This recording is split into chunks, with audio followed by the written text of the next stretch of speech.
you live on a Tuesday evening. Hope all of you are well. Hope all of you are safe and hope all of you have been taking the proper measures to continue to help all of us by staying at home, keeping isolated, staying in quarantine and doing our part to hopefully overcome this COVID-19 situation we're going through and get back to our regular lives, get back to football. How many know the draft is almost around the corner? And with everything going on, all the virus thing, the whole situation, and I'm not making light of it because unfortunately a lot of people have lost their lives. But we lost NBA, we lost hockey, we lost baseball, we lost so much sports. I'm kind of glad that we're able to have the draft at least for now on schedule to happen in a couple of weeks. Looking forward for the draft. So yeah, man. Even with all the situation that has been occurring, I'm looking forward for the draft. Some kind of normality, being normal, the best as possible. What's up, Christian Carver? How you doing, brother? Welcome to the Niner Sickness Podcast Show. Do me a favor, Christian. Let me know. Am I? Is the audio coming out okay? Can you hear me okay? Am I too loud? Too low? I'm not wearing my headset today, so I want to get some feedback. How is my voice coming out? Pretty good? Too loud? You can barely hear me? Please let me know, and I would appreciate it. I'm gonna be inviting some people in real quick, so please bear with me. Hopefully, Florida Mike and a few others will be able to join me tonight so that we can make this a much nicer show. If not, then I'll carry this on my own. It is all good though.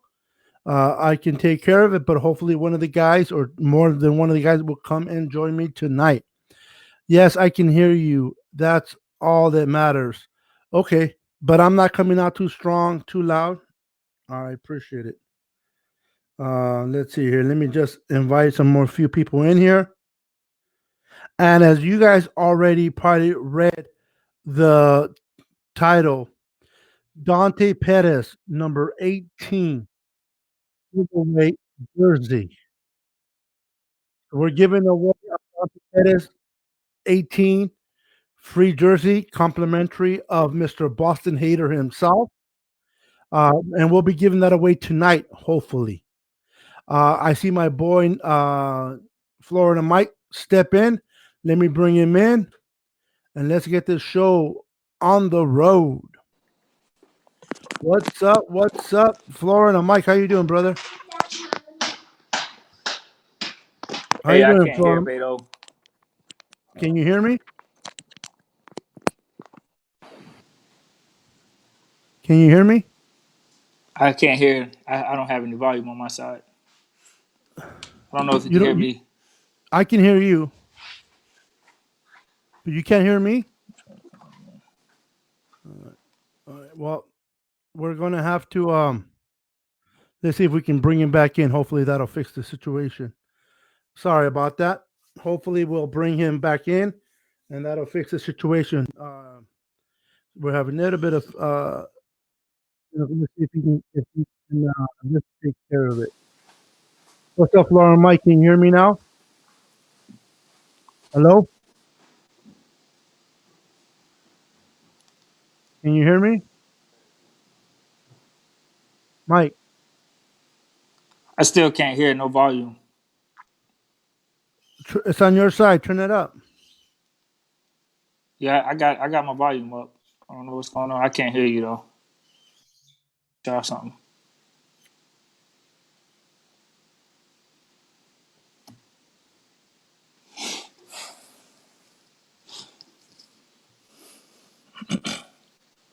Can you hear me now? Yeah, I can hear you. That's a lot better. All right, all right. Good, good, good, good. I apologize for. I was just letting everybody know I was welcoming you in, brother. So if you want to say hi to everyone.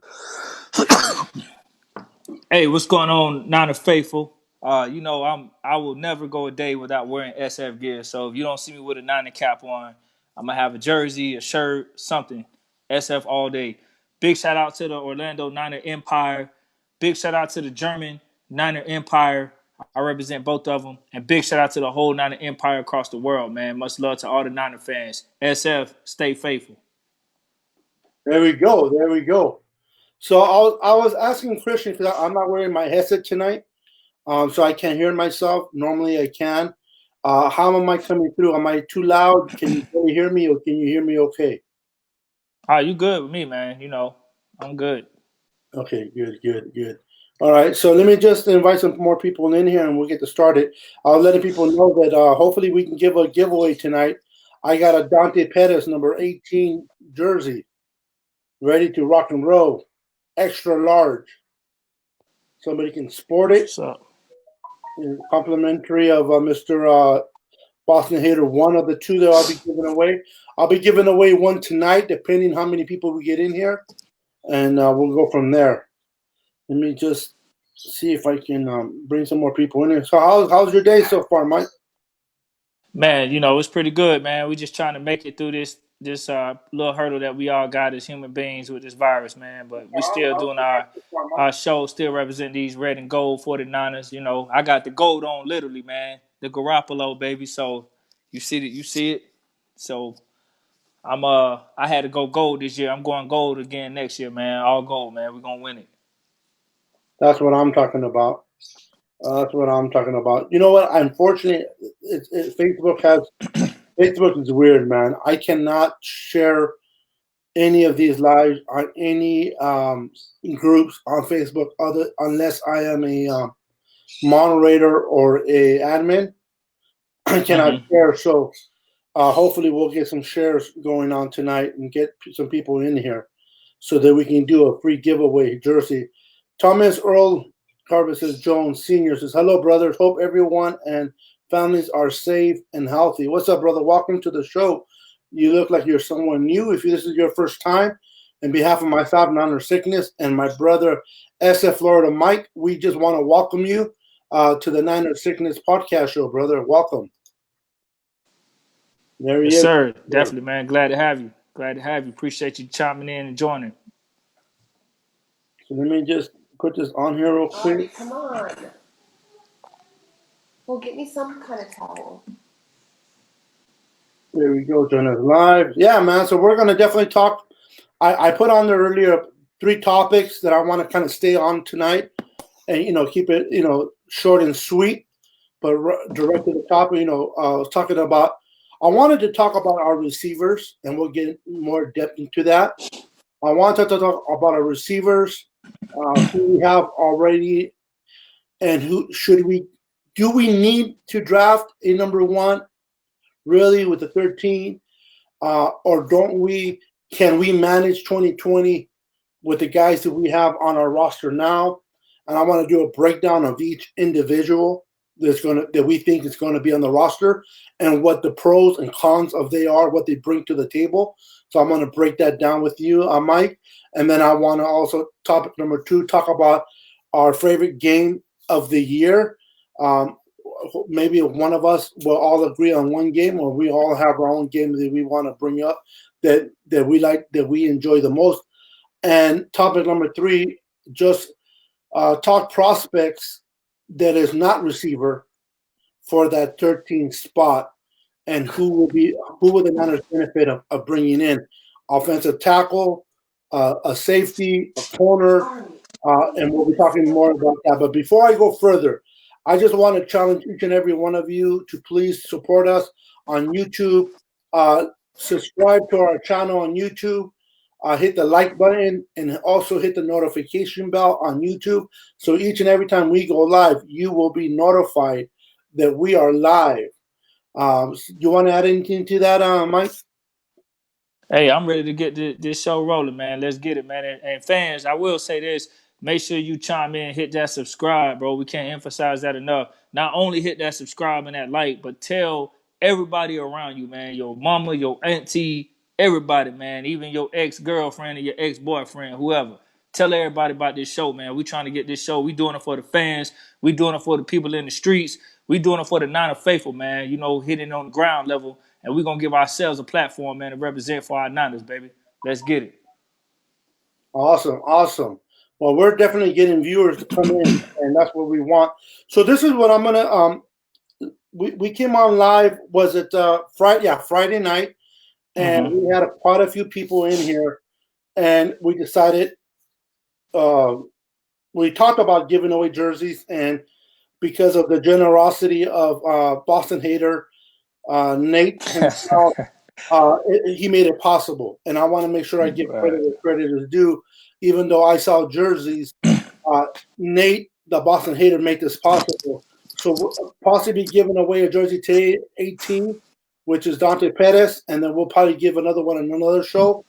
But the problem is, unfortunately, and I'm not trying to hope you guys don't get upset. I'm not trying to use it as an excuse. I'm not able to bring up the people that shared the last video. But it doesn't mean that I'm not going to give away a jersey. That's not who I am. Okay, that's not who we are.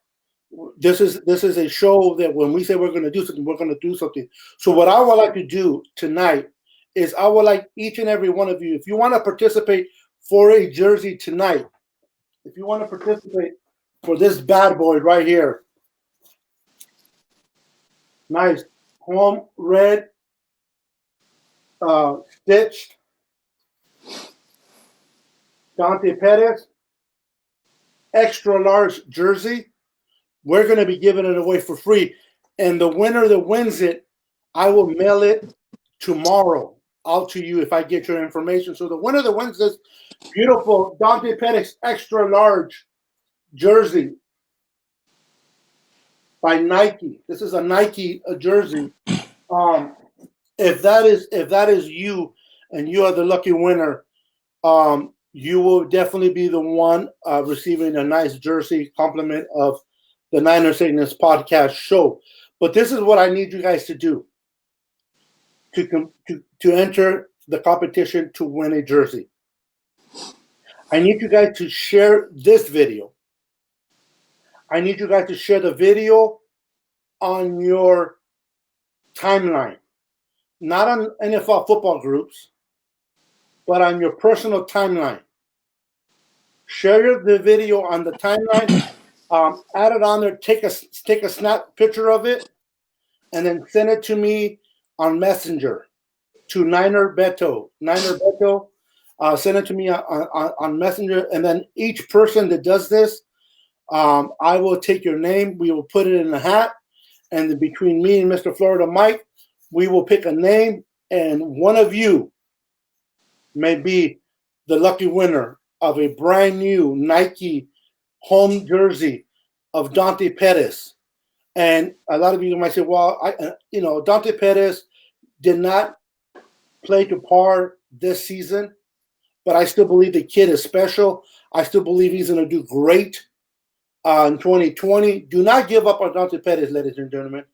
Pettis is going to step up, in my opinion, and he's going to surprise a lot of people. He's going to be the Jimmy Ward of a year ago. Everybody was ready to give up on Jimmy Ward. He was too injury prone. He can't play, blah, blah, blah. And he had a phenomenal 2019 season. I'm looking for a great season for Dante Pettis in 2020. And so that is one of the two jerseys that I'll be giving away, one tonight. But what you got to do to do is you got to share the video on your personal timeline, take a snap picture of it that I can see that it's on your timeline, then send it to me on Messenger, and then on here on the comments, comment shared. And when I see shared on the comments, I will write down your name, and then I'll go and verify. And once I verify, we're going to pick up a winner tonight, hopefully, and give you guys a brand new jersey. How does that sound, Florida Mike? Hey, it's all good. I mean, can't complain when it's free. And it's a 49er player, regardless of who it is, who you want. Hey, that's how we do on the show, man. We're getting you something free, man, for tuning in and sharing. So you invest in us, we invest back into you. That's how we roll. That is exactly how we roll. I love the way you put that, Mike. You invest in us, we invest right back at you. And this is our way of showing our appreciation for you guys. But truth be told, there's no secret here. We want our podcast to grow. We want it to grow. The more people that are following us on the podcast, um, is going to make the show better. We do this for you. We come on here, we do the lives, and we bring content of the 49ers for you, the viewers. But we are definitely trying to build this show up. So we are giving away jerseys. We do it for you guys, but by you sharing, hopefully people will start following us, and that's the reason behind it. Truth be told, so again, it's really simple how to play. We're going to get into our three topics. You got to share it on your timeline. Take a snapshot of it, send it to me on Messenger. Then on here, put shared, and when I see shared on here, I will go and verify. And I'm not trying to call you a liar by any means of the imagination. I just want to verify because I want to make sure that everybody that does it fairly plays, and that the winner is an actual winner. So right now, and throughout the night, Mike, I'm gonna probably pause for a minute as people begin to share, and I'm gonna share what we're doing throughout the video because we get new people coming in at times. So I want to make sure everybody is aware of it. So far we have Joseph Hayden who shared. Let me write his name down. Joseph Hayden is spelled Hayden, and he put shared. Okay, now you only have to share it once, because even if you put shared 3 or 4 times on here, I'm only going to write your name once, and you're only going to be able to be picked. Your name's going to be picked only once. So,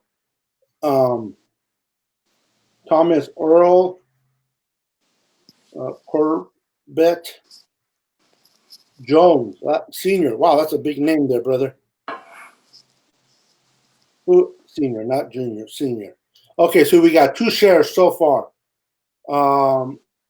We got 2 shares, and then we'll go from there. Okay, and then Pamela Queen just shared, so I will put her on there as well.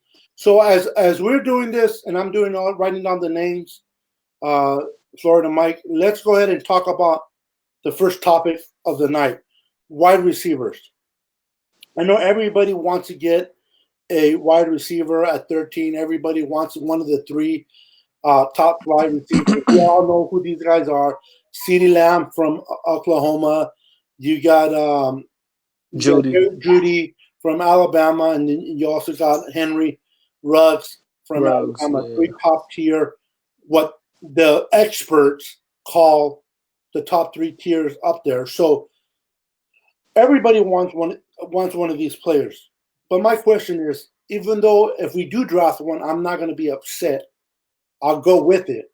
But because I know Kyle Shanahan will make it work. But do we truly need a number 1 receiver in this system? Or should we focus on something different with that 13? But we're going to talk only receivers, and then we're going to talk about the receivers that we have on our roster. We're going to break it down, what the best qualities of those individuals are and what isn't. So Florida Mike, I want to ask you, what do you think? Do you think that we have to get one of these top receivers if available, or do you think that we can do pretty good with what we have on the roster and maybe picking a receiver later on in the draft? Yeah, I mean, do we have to get a top receiver? No. With the first pick, I would like a receiver later, personally, and I'll get a little bit more into that later. But do we have to pick one of those 3 to say that we got the next step forward? No. I mean, this is a deep receiver class as projected, so there's a ton of receivers out there that we can get in this. And remember, it's about systems. So just because whatever they do in college doesn't necessarily translate into the NFL with certain teams. I mean, we've seen a lot of guys in college ball out, and they were doing really well, and then they get to the league, and then here you go, you got a guy by the name of George Kittle in the 5th round. Even though he's a tight end, don't matter. He's still a receiving option, and nobody talked about him. And then all of a sudden he takes off and he's the best tight end in the league. So, you know, it's a lot of receivers out here that could get in the scheme, do well. If we get one of those three, I'm not going to be upset about it because they are talented. They're projected to be one of the best of the best, the top of the crop. But I'm not so certain that guys at the collegiate level, despite how good they look, are going to translate that to the NFL. I mean, we've seen it go south multiple times, and then we've seen it, some guys propel. But most first rounders, at that high of a pick, I mean, I'm not really one of them to be like, oh, we got to have, especially when we have other needs that need to be filled that I value just as equal as a wide receiver, especially when I know that we can get a wide receiver later, but we can't always get a great tackle later. You know what I mean? So that's how I feel about it. But we'll see. We'll see what we do. Yeah, I hear you as well. Yeah, exactly. Um, Again, I think if we get a receiver at 13 and we get one of those three prospects, I think that'll be great.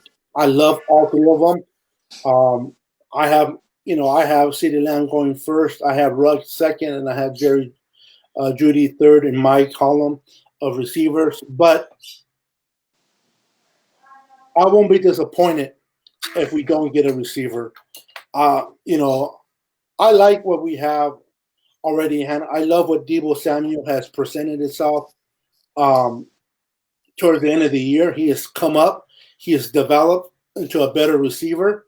And um, do we truly? I mean, I don't know about our offense system. That do we really covenant a number one receiver? I mean, who really is a number one? I mean, who is a number? I mean, not a number one. Who is a starter really for us?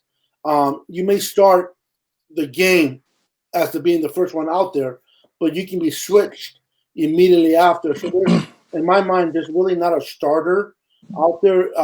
Mike Shanahan likes to ride the hot hand. He's done it all year with the running backs, and I know he can do it with the receivers.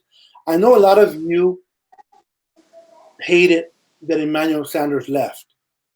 I know a lot of you guys like, man, why did we let him go? Why, he did so well for it. I love that we were able to trade for him. I love that he came to us, even though we gave up a third and a fourth. What he was able to do with the young receivers was great. He was able to come in here and bring that winning attitude. He taught our receivers a lot of things, how to be that receiver. He was a great tool to have. But I don't think that we need him as much as other people think we do. I think Debo Samuel has stepped up so much that I think he's going to have such a great year that I think he's going to step into that Emmanuel Sanders role in 2020. And I want Dante Pettis to step up and play that number two. As you guys all probably already read, we Kendrick Bourne went ahead and signed his tender today, and he's officially today or yesterday. He's officially a 49er, and I love what I seen in Kendrick Bourne. I seen his progressions from year one to year four. He's progressed a lot. He's getting better as a run runner. He's definitely a great red zone presence. So we still have him, and so I like what I see in Kendrick Bourne. So before I go further, mention some other receivers, Florida Mike. I want to get your perspective on Debo Samuel and Kendrick Bourne. Well, Debo Samuel came on at the right time. Manuel Sanders came there. You saw an improvement in his game. Kendrick Bourne, he made some clutch clutch catches, but he had some situations where you kind of like, man, he could drop the ball sometime, but he also came through a lot of times as well. So, Kendrick Bourne is Kendrick Bourne. We kind of know what we're getting from him. Debo Samuel, on the other hand, I do see a lot more progression from him at an accelerated rate. So it'll be interesting to see how he takes off his second year. Those last 8 games, once we got Emmanuel Sanders, I just saw a big difference in Debo. And I think he's going to be a real good tool for us, kind of like an Anquan Bolden. Okay. And that's Debo. And what about Kendrick Bourne? Yeah, like I said, I mean, Kendrick Bourne, he made some plays. He made some clutch catches, when we needed some offense. But there are occasions where he can have some drops. Like I do like him. I'm not mad at him, but at the same time, I don't expect him to be. I don't know what he's going to be for us in the future. I don't expect him to be any bigger than what his role is right now, especially if we get a high caliber wide receiver to replace Emmanuel Sanders. So as long as he plays his part, he helps contribute on blocking and catching those balls when we need them on big downs. I mean, if that's what he does, that's what he does. He just has to be the best at what he's called to do. But I don't have a problem with Kendrick Bourne overall. But I would like to see him just develop a little bit more consistency. To the point to where it's like, hey, we can rely upon him, consistently, and that's how I feel. That's a very good point. Real quick, let me just jump in for those that are working on trying to win a free jersey. So far, I have Joseph Hayden, Earl Thomas, Thomas Earl. Sorry about that. Panama Queen and Richard Bryant. And I'm verifying you guys as you guys sending me the messages that you guys have shared. And again, I'm not trying to be disrespectful by any means, but Joseph Hayden, I went to your Facebook timeline and it's not on there. I went to yours and it's not on there. I went to Richard Bryant's and I see it on his. So can you double check it and put it on your timeline and tag me on it? Maybe that's what needs to be done. Tag me on there so that I can check it out and just verify and cross out your name now so that you can get the opportunity to win a jersey tonight. I appreciate that. Definitely I like what I see in Kendrick Bourne and Deebo Samuel. And, we didn't get a chance really to see what we have in Jalen Hurd. He's a great prospect, coming out of Baylor. Being a running back turned into receiver, showed a lot of promise in Baylor. His coaches spoke highly of him. He came well recommended, and the Niners went ahead and pulled the trigger on him on the third round of the 2018 or 2019 draft and took him pretty high in the third. So he definitely has the tools to come in and play great for us. Unfortunately, due to injury, we didn't get the chance to see him play at all in 2019. Right. But Yep. he's still a great prospect. He's 6'4". The kid's big. I know Florida Mike and Boston Hater don't watch preseason games, but the very first preseason game against the Cowboys, and I understand that he's not playing against top-notch corners. They're playing against a vanilla defense. I understand all that.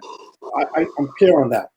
But I want to just still in the same token say that even though he played in the preseason, I like what I saw in Jalen Hurd. I love the way he did his cuts. I love his route running, and I love the way he caught the football in the red zone and scored 2 touchdowns for us on a over-the-shoulder fade, which are hard to do.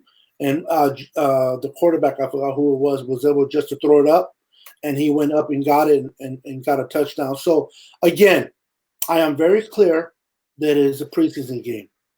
But I still like what I saw, the tangibles that he offered, and I cannot wait to see what he can produce for us in 2020.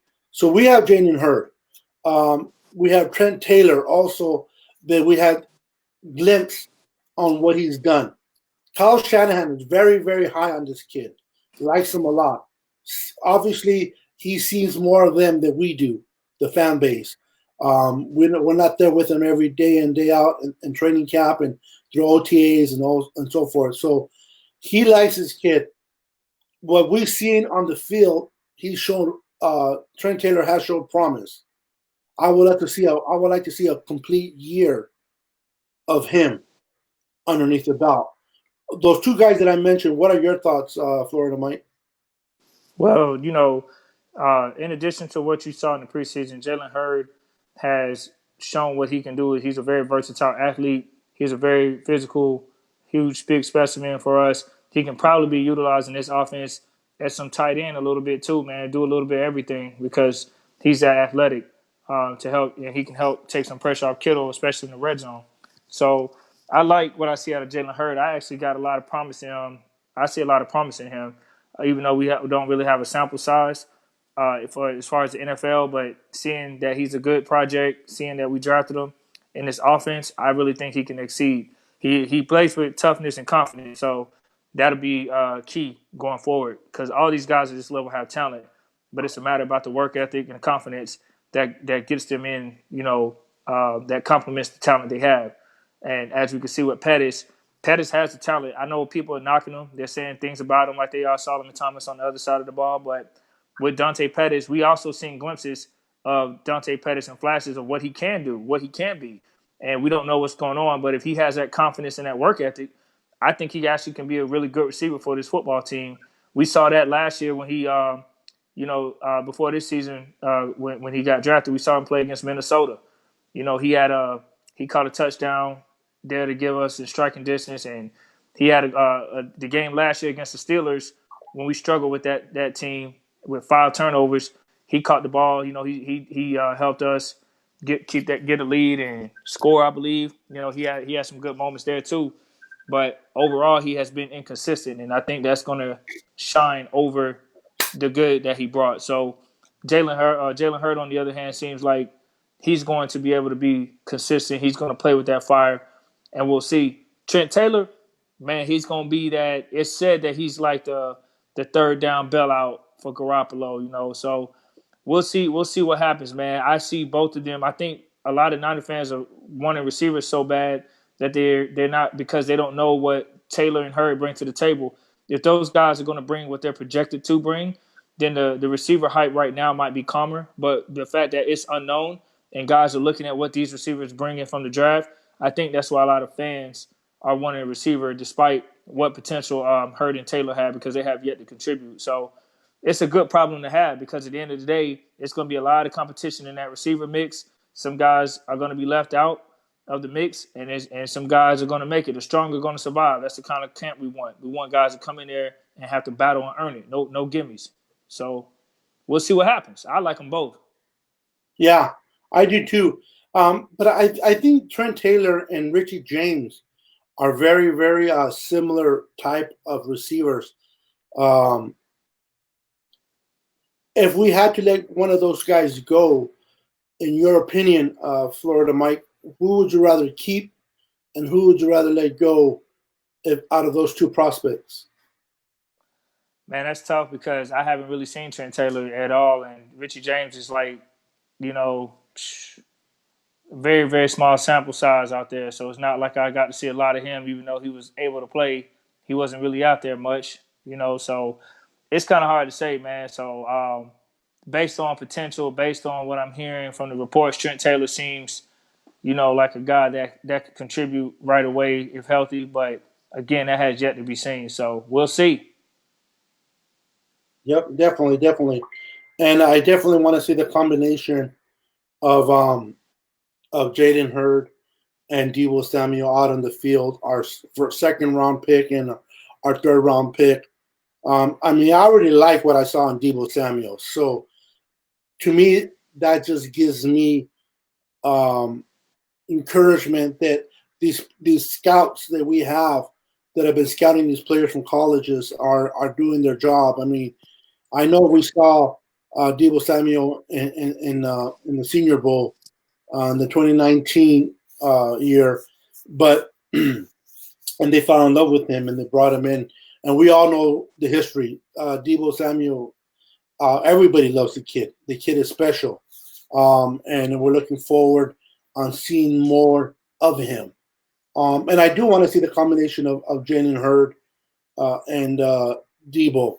But I'm telling you, man, I'm telling you, I'm not just saying this because this is the jersey that I'm giving away tonight, but I'm very confident that Dante Pettis will step up and will take his spot. I really believe he hit a slump. I don't know what his issues were, but I really believe he hit a slump. I really believe in this offseason he's going to work hard and he's going to do whatever it takes to get back.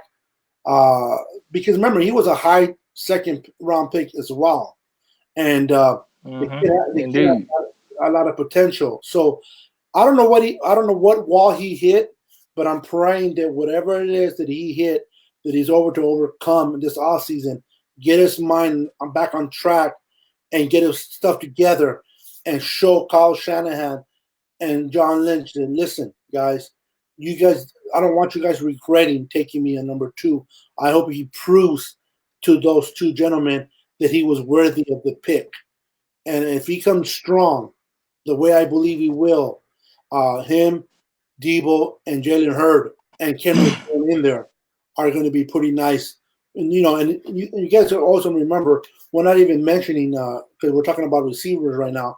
We're not even mentioning our number one guy, tight end, and George Kittle, that within himself brings a lot to this offense. We're just talking receivers tonight, but can you imagine having Debo playing the way he played in 2019, having Dante Pettis step up, playing the way he should play, having Jalen Hurd do his thing, Kendrick Bourne do his thing, and then George Kittle, who can stop us?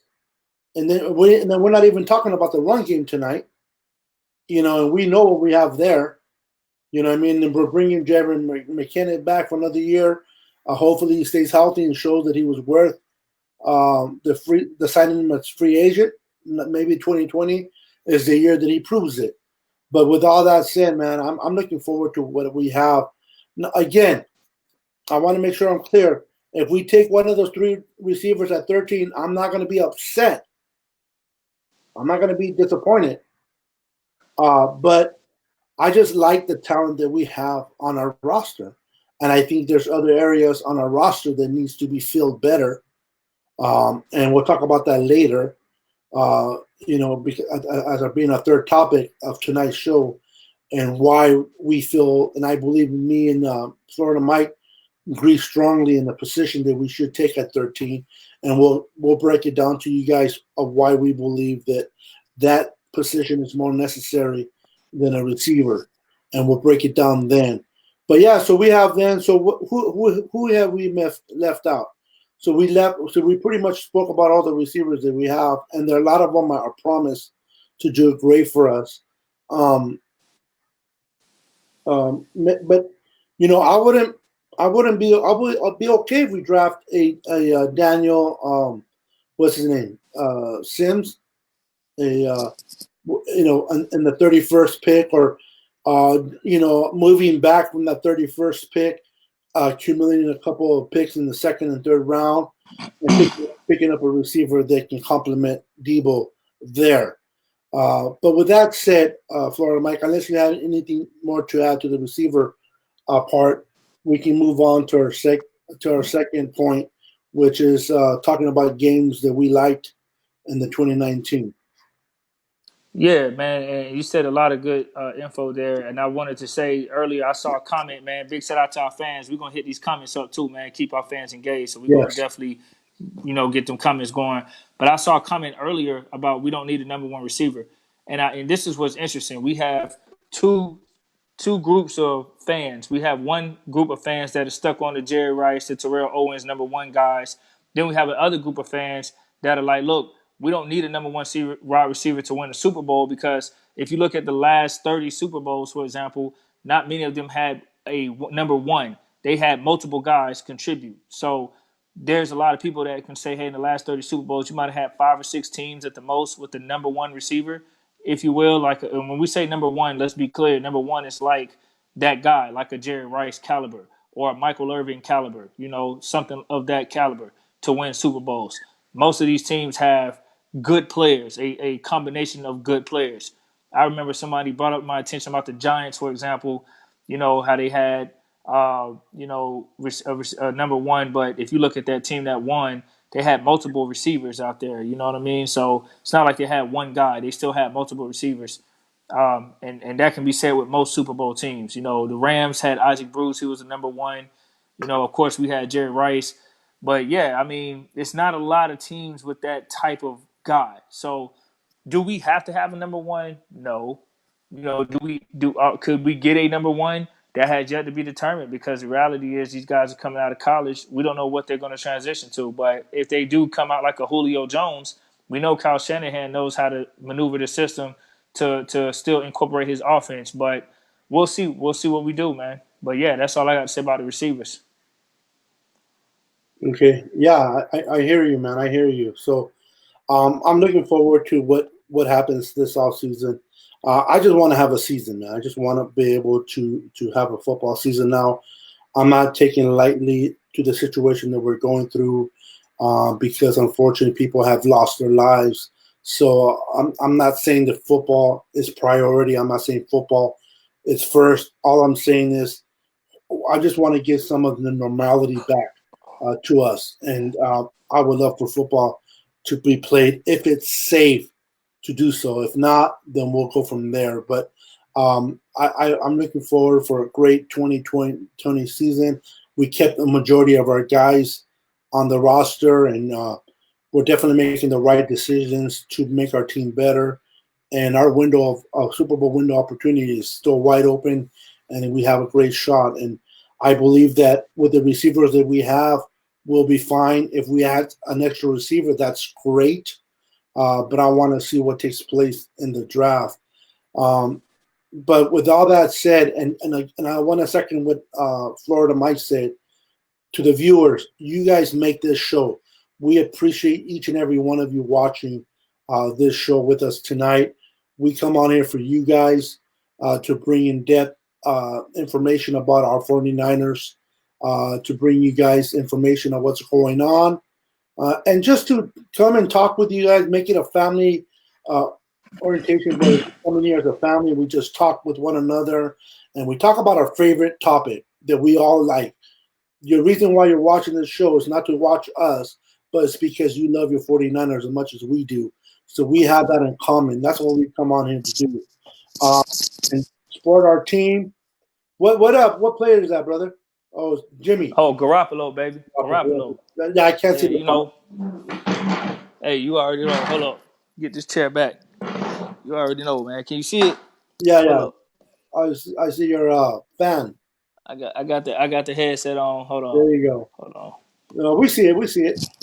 Get it right. There you go. Jimmy G, ladies and gentlemen. Jimmy G. So for Yeah, all man. guys, oh man, I'm behind in comments. Uh, continue to bring comments. Unfortunately, we can't get to all your comments. So if I skip one of you, I'm not picking anybody. I have no favorites. I'll try to get into as many comments as possible. We are very generous in trying to answer every question that is brought up because we appreciate you guys, the viewers. But I want to just make it known that if I do skip you, it's not intentional, man. I have nothing against you. I just maybe just overlooked you, but I try not to do that. But I am behind in the comments. Let me before we move to point number two. Let me read some comments, and then we'll answer a couple of comments, and then we'll go to our second. And that's what we'll do through each point. We'll read comments and we'll answer them the best that we can. Let's see here. Let me bring this one up by Thomas Earl. I keep wanting to What's say up, Thomas? What's up, Thomas? I keep wanting to say Earl Thomas. I said it once already. Hopefully, I don't Man, we say ain't, we ain't gonna disrespect him because Earl Thomas is that Seattle guy to me for life. So this is Thomas Earl, baby. the true Niner. That's That's right. right. Thomas Earl, the real Niner. His question or his statement says Taylor has great potential to be a big threat for us. I hope he gets back where he was. I'm assuming before he got hurt. So I'm assuming that's what he meant. Indeed. Valid. Yeah. That's what we were saying earlier, man. You know, when you asked a question about Richie James, Trent Taylor, we've heard a lot of good things about Trent Taylor in practices, but we have yet to see it translate in the game due to his injury. So Richie James has been around like serious situations, but he hasn't really shown much either. So Richie James is going to be fighting for a spot, in my opinion, this season because there's a lot of guys. Competition is going to be there. You know, we're going to draft a receiver more than likely. We're going to have receivers coming back from IR, so it's going to be a battle, and everybody going to have to bring their A game. You know what I'm saying? Nobody has a guarantee. That's right. That's right. let me see. Let me bring up another question. How you doing, So, Paul. Daryl Hicks? Welcome to the Niner Sickness Podcast Show. Your question is: we need another starter level receiver. I don't see a reliable starter other than Debo. You want to answer that, Florida? Yeah. I mean, uh, the thing is we're gonna have to have a receiver.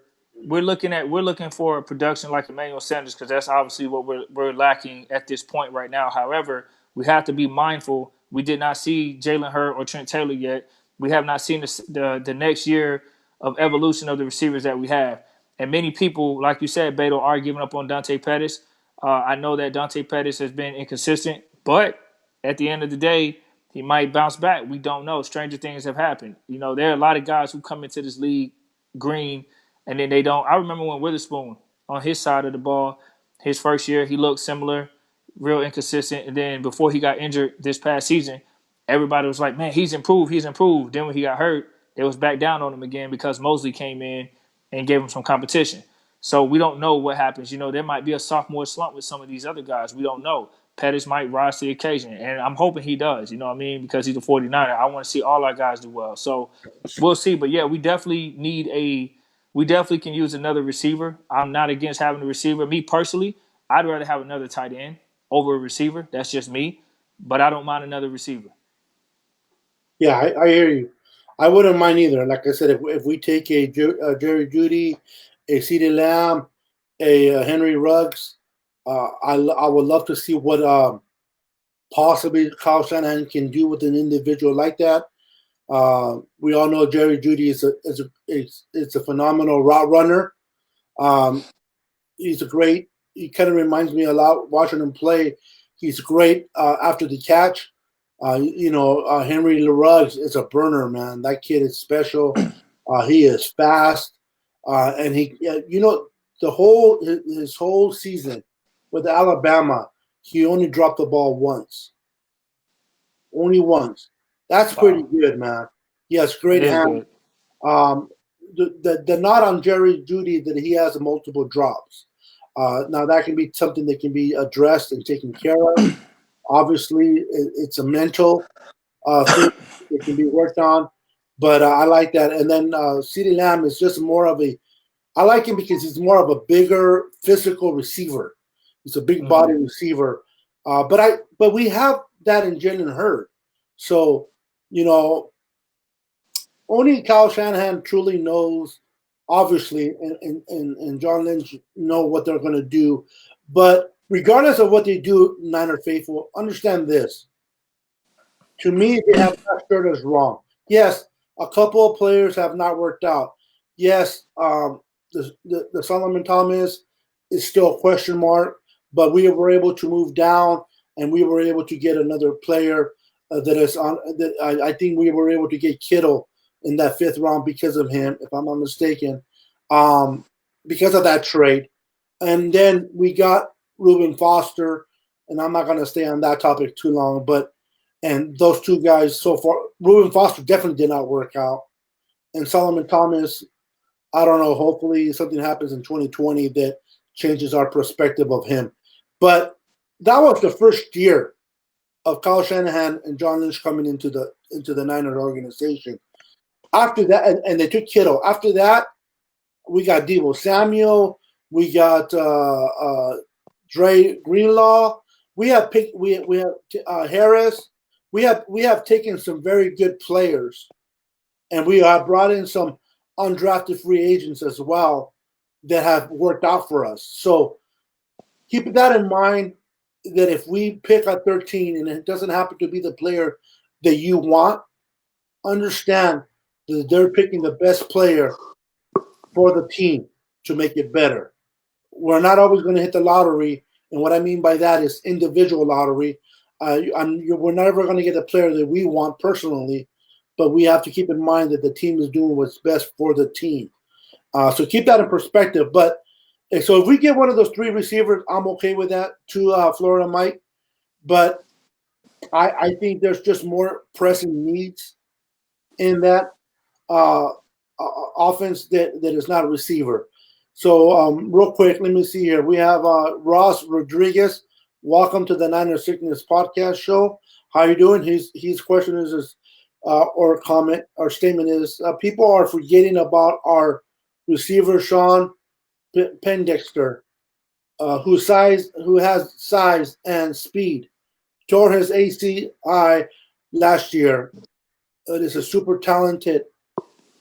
He will. Let me see. It cuts off. Let me finish it off. He will be competing in 2020. Um, I'm not too familiar. I've heard of Sean, but I haven't really watched him too much. Do you have anything on that, Florida Mike, on this kid, Point Dexter? Yeah, I mean, big shout out to Ross, man. Appreciate you coming, my friend. Yeah, anytime you have size and speed, it's always a great combination to have. However, once again, the whole theme of the story is these guys have yet to play a physical down. No matter how much, everybody has potential, everybody has talent. The question is, will they maximize and utilize it in this system? Has yet to be seen. So, I remember we had a guy I can't remember. We was talking about getting some years ago a wide receiver who had size and speed. I forgot his name, um, but it didn't. I don't think it panned out with him. I can't remember his name. I have to get when next time I get on the show, I'll get him. But it was I think it was under the Balky regime, and you know there was talks about bringing some wide receiver. I can't remember his name, man. Gosh, um, Was he number one draft? Was he a draft pick? nah, nah, I can't remember. They Give, was give talking me about bringing. give me the scenario. I might remember. I think it was something like bringing him in, to work out with the Niners or do something. And I don't think he ever got to that point. I can't remember, man. I got to go back and check. But it was a wide receiver we had talked about who had a lot of size and speed or something like that. Um, I had to get his name. When I get back on the show again, I'll get it for you because I Okay. remember something about a receiver some years ago like that. But yeah, we'll see what happens, man. If Poindexter comes back and he can ball out, I mean, there it is, But like I said, at this point, at the wide receiver position, everybody's going to have to be battling for a spot out there. It's just what it is. So that's what we want. We want competition. We want guys to bring the A game.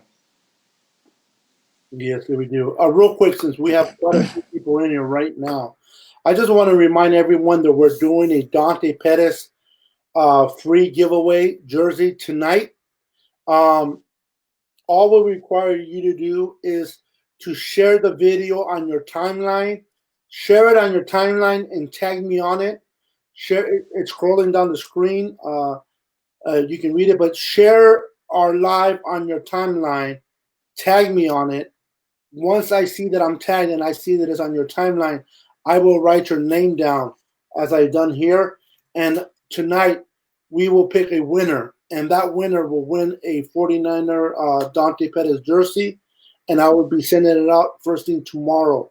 And this is the jersey that we're giving out for those that just came in. It's a Nike Home Red Extra Large Dante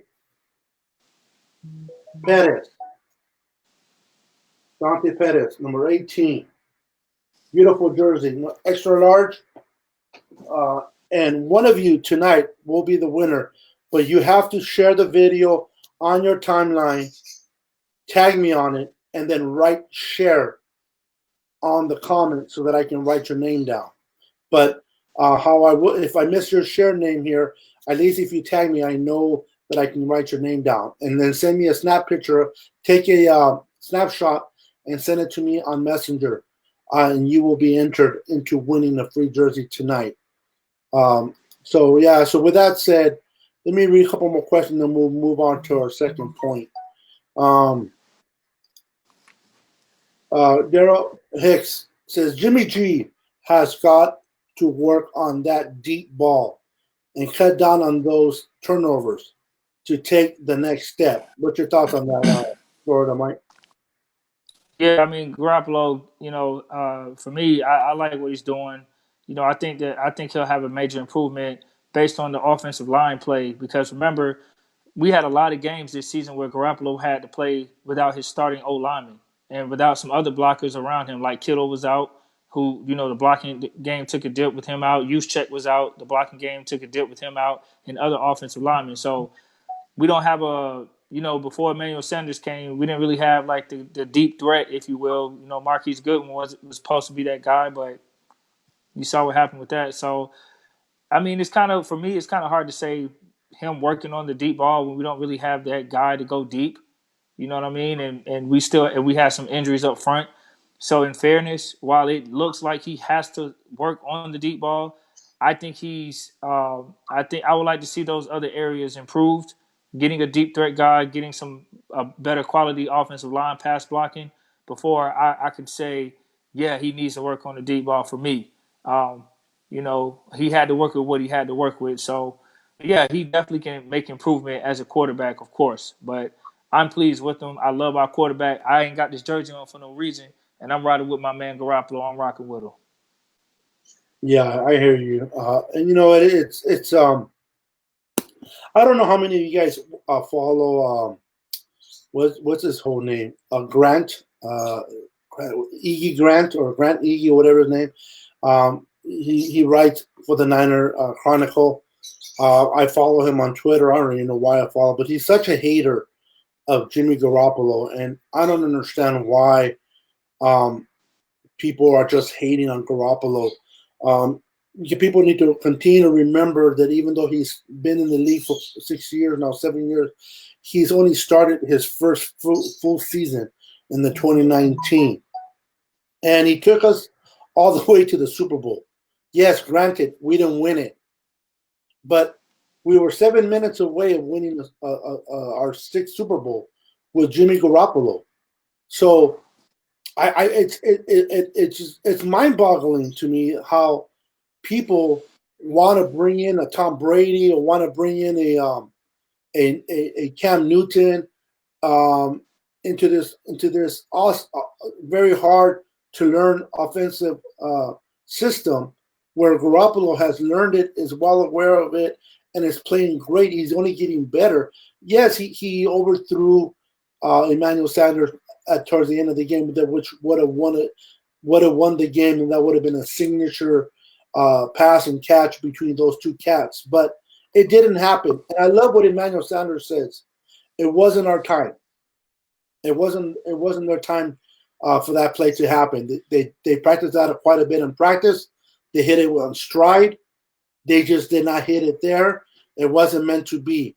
But just because that didn't take place, Florida Mike and all the viewers are watching, it doesn't mean that Garoppolo can't take us back there again. He threw for almost 4,000 yards, 27 Yes, he touchdowns, did. 27 Yes, he touchdowns, did. and only 13 interceptions. And some of those interceptions were not really his, but they have to credit him with the interception. So um, I don't know how much more what he has to do to win some of you over. I really don't know Man, what. it's simple, bro. If they win, people shut up, bro. It's that simple. But he People won gonna hate and 13 talk. games. He I won agree, but 13 games. again, I'm with you. But I'm just He's telling you, winning. those type of people, those type of critics, it's Super Bowl or bust with them. It doesn't matter if he won 13 games. They're gonna say they're gonna always find something negative. I mean, you see a lot of quarterbacks that you know are have won multiple Super Bowls and they get slack or they get some kind of criticism. Man, you've seen it before. I could say when Eli Manning won his multiple rings, he still got criticized as now. You got lucky. You had the best defense, but the man still did enough to win at the end of the day, and he beat Tom Brady twice doing it. So versus somebody like Rodgers who only has one, he gets all the glory in the world from a lot of these people, but he's only won one. So like I said, it's just all perception, man. At the end of the day, it's about winning. If Garoppolo wins multiple, those criticisms will start to fade away. Simple as that. But we know what we have in Garoppolo. I don't even entertain those idiots who aren't 49er fans, and even if those people are 49er fans, I don't entertain everybody's ideology because I understand football. I understand we're built for the long haul. If they want Garoppolo to be this wonderful, fantasy league football quarterback, then ask yourself who gets more Super Bowls, fantasy league great statistical quarterbacks or Tom Brady? Because Yeah. Tom Brady's not the best fantasy football quarterback. I don't play fantasy like that, but I'm well aware when it comes to stats. You know, guys like Drew Brees puts up a lot of stats. You know, other guys can put up a lot of stats, but Tom Brady gets the W's, right? As much as I hate that team, as much as I hate saying that, the truth is the truth. You know, Boston hater, I know he hates that, but reality is he's getting it done, man. And you know, that's what we want Garoppolo to do, get it done. I want Garoppolo to win 10 damn Super Bowls. That's how I feel, damn it. I agree. I agree. Real quick before I read this comment, and I want to answer this Thomas Earl his comment, but I want to just welcome the Boston hater himself. What's up? Oh, there you go. There you Hey, go. what's happening, fellas? What's happening? There you go. Hey. So I just want to read. I just want to read his comment, and I want to just thank Thomas Earl so much for watching, man. He says, "I appreciate you guys and what you guys do. You guys help me as I continue to battle my cancer, and stay safe from the virus. Listen, Thomas Earl, my prayer to you, man, as you're battling your cancer, man. But it's an honor. It's an honor to have you here with us tonight, man. We appreciate you, man, and not only do are we grateful to keep you occupied watching this live, man, but it's people like yourself, man, that makes this show. So we truly appreciate you, and I want my boys to say a statement regarding you, Earl. One of you guys, go ahead. Okay. I didn't know. I didn't know who Mike was going to go first. That's fine. Go ahead. I'll take it.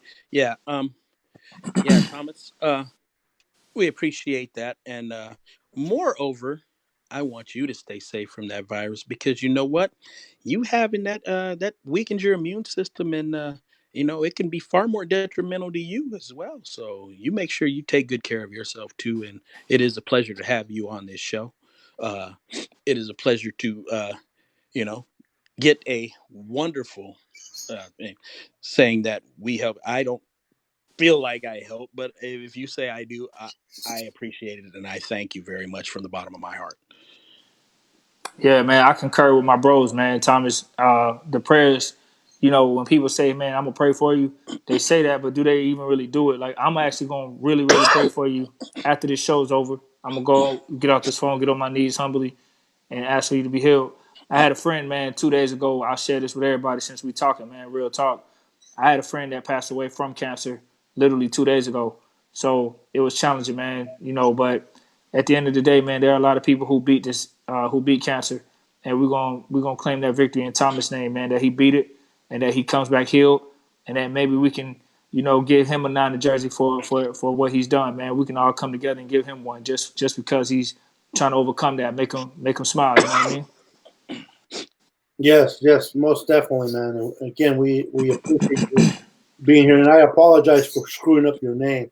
I called him Earl Thomas. I said it backwards. Yeah, so I apologize for earlier. Joshua, how am I getting? I can't remember if I pronounced your last name correctly. How do you pronounce that? I'm going to screw it up. Can you guys read it? Is Looks like Demonicos. Demoncos? Okay, Demonicos. okay, that's what I thought, but I wasn't sure. I don't want to screw it up, man. But welcome to the Niners Sickness podcast show, brother. Love having you here. Right now, we're doing Nate. What we're doing is we're answering our viewers' questions. We have three topics that we talked about tonight. One of them that we talked already about the receivers that we have on our offense already, and do we really need a number one? Do we need to draft a number one? And we kind of went through that. Our next phase is the best games that we enjoyed our Niners playing in 2019. But in between those 2 points, we're just answering questions. That's where we find ourselves right now. So I'm going to read Joshua's question. It says Jimmy G or statement. It says Jimmy G is good, but he still has a lot to prove to be considered great. Hope he is putting in the work this offseason. Go ahead, Nate. What's your reply to that?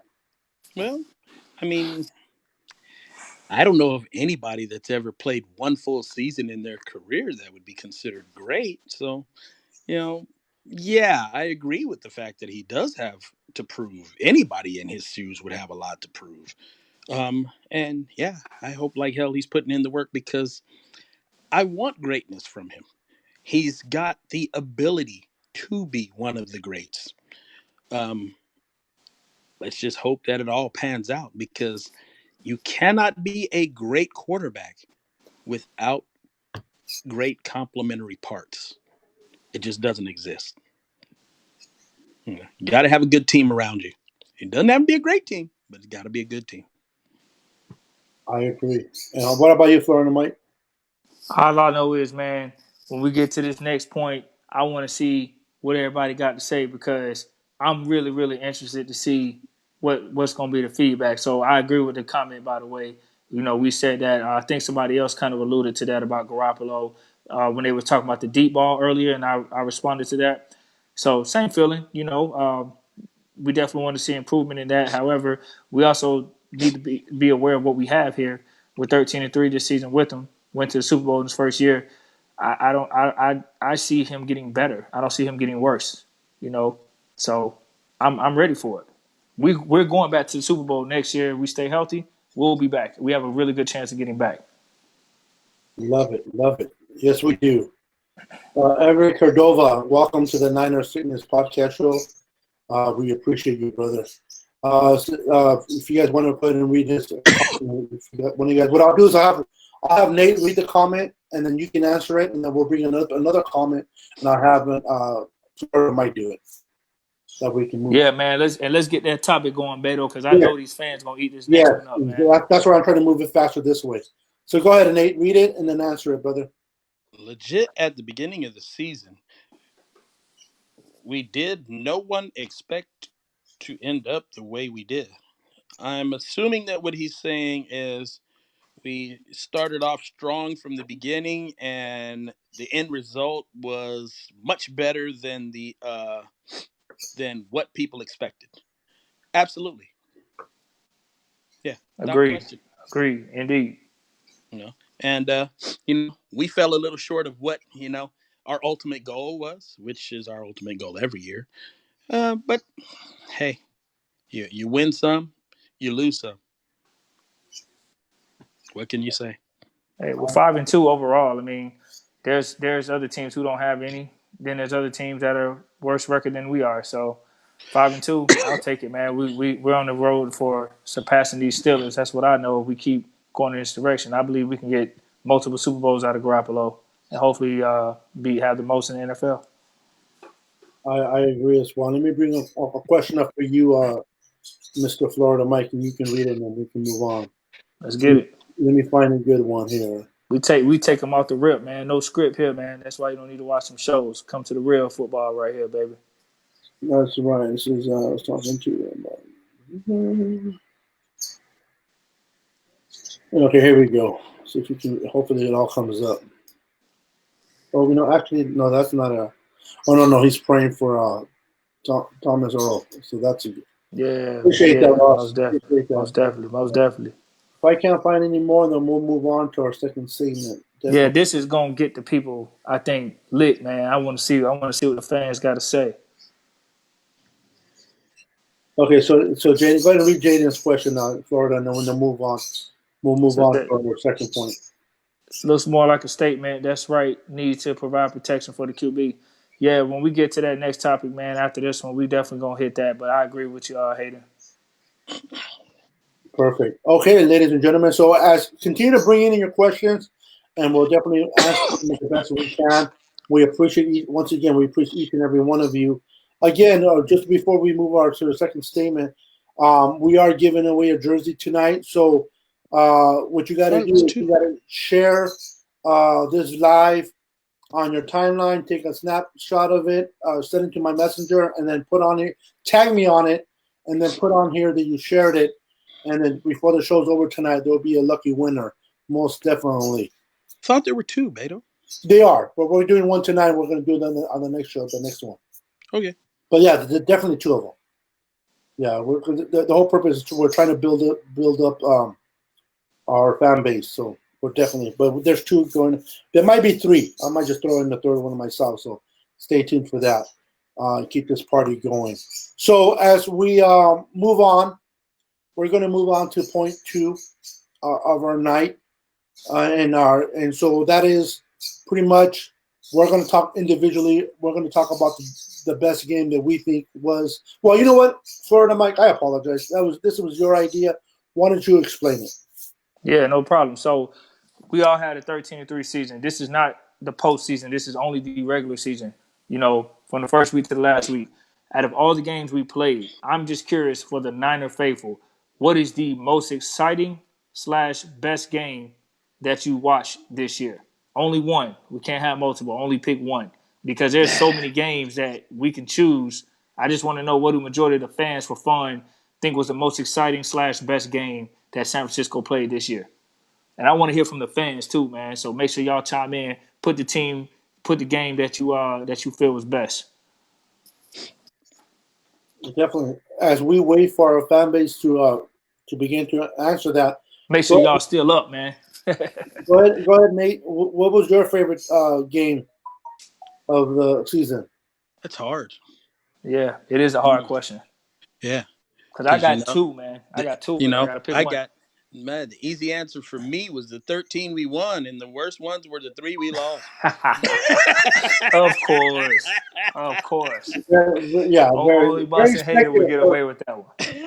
See, we're gonna allow Boston hater a free pass for his Yeah, answer, but everybody else has to pick one game. This is why I put this topic out there.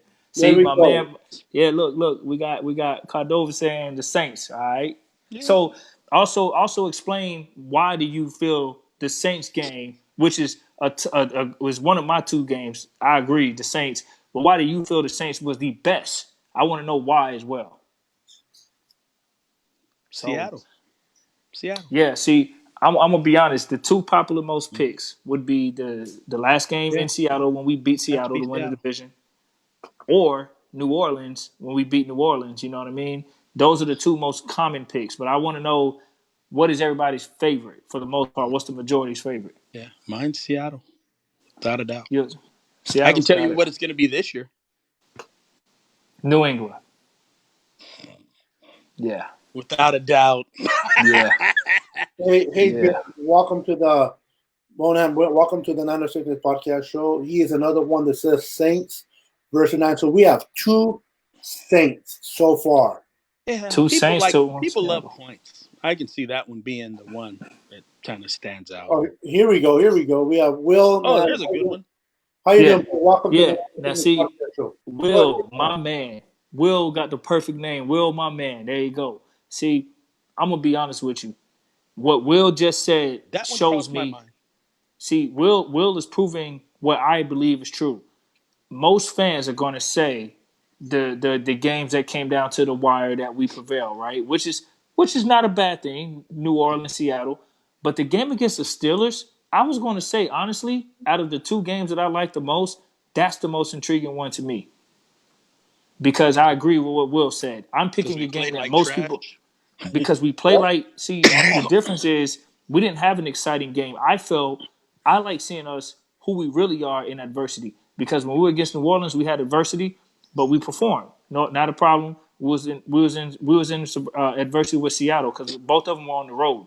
But the greatness about the Steelers game was that game was at home, and that game, ironically, was the game that Dante Pettis had his best performance. I feel or best play, I should say, during that game towards the end. I believe it was Pettis that caught a score, if I'm not mistaken. Yes, that was the So game-winning score. Yeah. yeah, so ironically, Dante Pettis, the player that everybody's throwing to the wolves, was the one who stepped up that game. When we had the worst offensive game, he had made the best clutch play.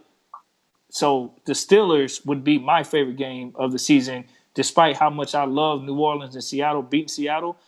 It would be beating Seattle because I hate Seattle that much. It was our first time winning up there in a long time, and it did win the division. But I felt the Steelers game gave us the grit and the courage that we need to win those games later down the road. That's what I feel. I think that Steelers game was pretty dope, man. It's just something outside of the norm. So I'm gonna go sideways. But however, in my heart, I ain't gonna lie, Seattle was a feel good feeling. It was. So we have Tremaine Davis. Welcome to the Niner Fitness Podcast Show, brother. Says I think beating Seattle in Seattle was big. Yeah, the monkey off our backs. yeah, And I think the reason I chose Seattle was because all of the games that we played close in that we won, they were all due to the offense making a play to win the game late. This one in Seattle was about the defense making a play. Yeah. yeah. So why That's I true. that's why I lean towards Seattle. See, the fandom in me will say Seattle. Okay. However, the football for the team and what I'm trying to prioritize for me, I would say the Steelers. But I agree. Honestly, if I had to pick one, I mean, in my heart, I want to say Seattle because that's a very popular, easy pick because we beat them up there, like our boy TD just quoted. Hey, we had to get the monkey off our back. But hey, them Steelers game, that was really, I really enjoyed watching us play and winning that game with all those turnovers. I thought that was pretty growth for us, man. It was really, really, really a critical game for us. Yes, yes. And for all you 65 viewers that are watching us right now, much Woo. much appreciated. We're definitely growing. We're definitely growing. That's the area we want to go. But I also want to remind you guys to follow us on YouTube. We're trying to build our YouTube channel. Follow those that have not followed us or are not following us on YouTube. Please kindly go to YouTube uh, under Niner Sickness. Find any video you like. Hit the like. Subscribe to the channel and hit the notification bell so that you will be notified for all future videos that we do on YouTube. But we appreciate all 65 of you guys watching strong. You guys are appreciated, man. So we have a lot of Saints ones. We have one by Thomas Earl. He says the first Rams game was the best one of the year. When we Okay, smashed Thomas. them. Okay, Thomas. You see, and this is why I love this question because it's easy to say Seattle, New Orleans, but we're getting people like Thomas and the other brother Davis. They're coming out here giving different games. You know what I mean? And they're giving different perspectives. The Rams' first game was a very good one because, as you know, that's another divisional rival. Pounding them like that, dominating them like that, it felt so good, man. Them same sorry bleep Rams. We got kids watching probably, so I'm gonna keep it PG. But yeah, beating the Rams was good too. Beating the Rams is always good. Yeah, It's great, like Tony the Tiger would say. Especially when you get 2 home games a year, it's great. That is We get very true. yeah. Because let it be known, LA is San Francisco South, California. So just let that be Yeah. known, man. Yeah, I was there. Yeah, Looked like we were in like we're at Levi's so many yeah. years. Levi South, man. That's the LA's new stadium name, Levi South. yep. And we have a Joshua also agreeing with the last game of the season against the Seahawks to win home field advantage was nice. And Yep. not only beating the Seahawks in Seattle for the first time in I don't know how many years, but to do it in the fashion of the way we did it, by a yard or whatever, an inch they say, and then to be such a sufficient game where by winning we got home field advantage, man. So that was just awesome, awesome game to watch, man. So that was exciting, but beating them would have been good enough for me, which we did. Then we have Christian Carver saying, when we come back to beat Arizona when they led the whole game. Was a good game as well. Yeah. Yeah. When Yeah. that very average quarterback Jimmy Garoppolo made a play again to win another close game.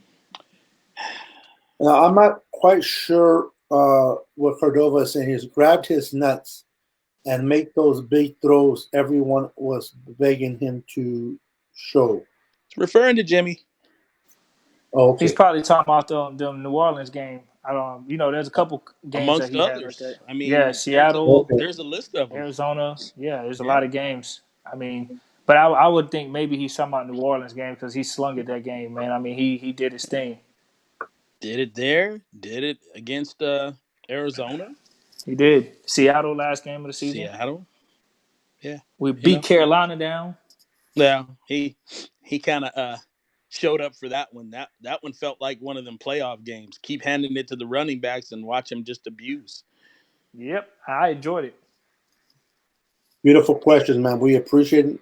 And we appreciate your participation, man. This is an awesome show, man. Hey, different variety of games, you see. So it's not the common Seattle, New Orleans. It's also the other games that these guys are saying too, man. So I enjoy it, man.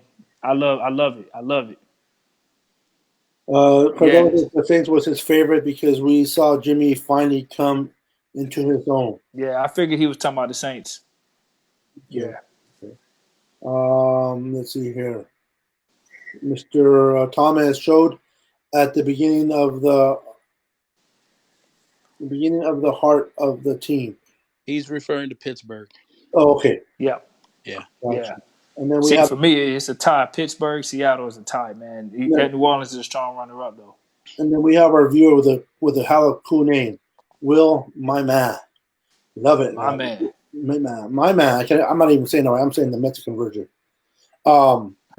was one of my favorite games, but great team win was week 3. That's Pittsburgh as well. Yep, Pittsburgh. Yeah. Well, he's the one that brought it up, which it was. I mean, it was. You couldn't play no worse than the way we played in that game, and to come out with the W was pretty much amazing. We should have lost that game. Let me ask you this, Will. When you saw the Pittsburgh game and the Seattle game, did you have the same feeling you had when we had to close out against Pittsburgh in the last few seconds, the same way we had to close out Seattle? Which one brought more relief when we won? I mean, Seattle was obviously a bigger game at that point, but as far as just an individual season game, which one brought you more relief in the closing moments of the game? Very good question. We'll wait for his answer. He says Cordova brings up the Saints game was my favorite because he finally showed on national stage the rain game, which the Rainbow against the Redskins was when the boss had his had Bosa slide in the rain with the team. Yeah, that was it was a hard game to watch personally. Yeah, I was gonna say that one was brutal. Yeah, it was. Yeah, I mean, I love that we won it, and I love that the Bosa kind of slid at the end, but it was brutal. I agree with Nate. That is very brutal to watch. I think that Redskins game gets some love though because of the fact that it was so ugly to watch, and we played in an atmosphere that was out of our dorm, if you will, and we still found a way to win, even though it's like a field goals. But I think that's those ugly games where it's no touchdowns, it's just 3 field goals. Some people might value that, man. They might like it, and I can understand why. Agreed. Ugly win, but hey, we gritted it out, you know. We have put us at the Dre Day hit on the 3rd yard, made me go crazy. Oh, the stop. Yeah. That was a Dre Day. I like that. Rookie, mind you, by Dre Greenlaw, being a rookie picked out in the 5th round in the draft to come in under the pressure of being a 5th rounder for one, 2 playing in our system for the first time and making that play, but having the smarts and not only the smarts, but being where he had to be on the field, doing his job, that he was able to do that, make that play. If he tried to do too much, he would have missed it. If he wasn't doing his job, he would have missed it. So kudos to Greenlaw, man, for being a rookie and doing what he was asked to do, man, and allowed us to win that game.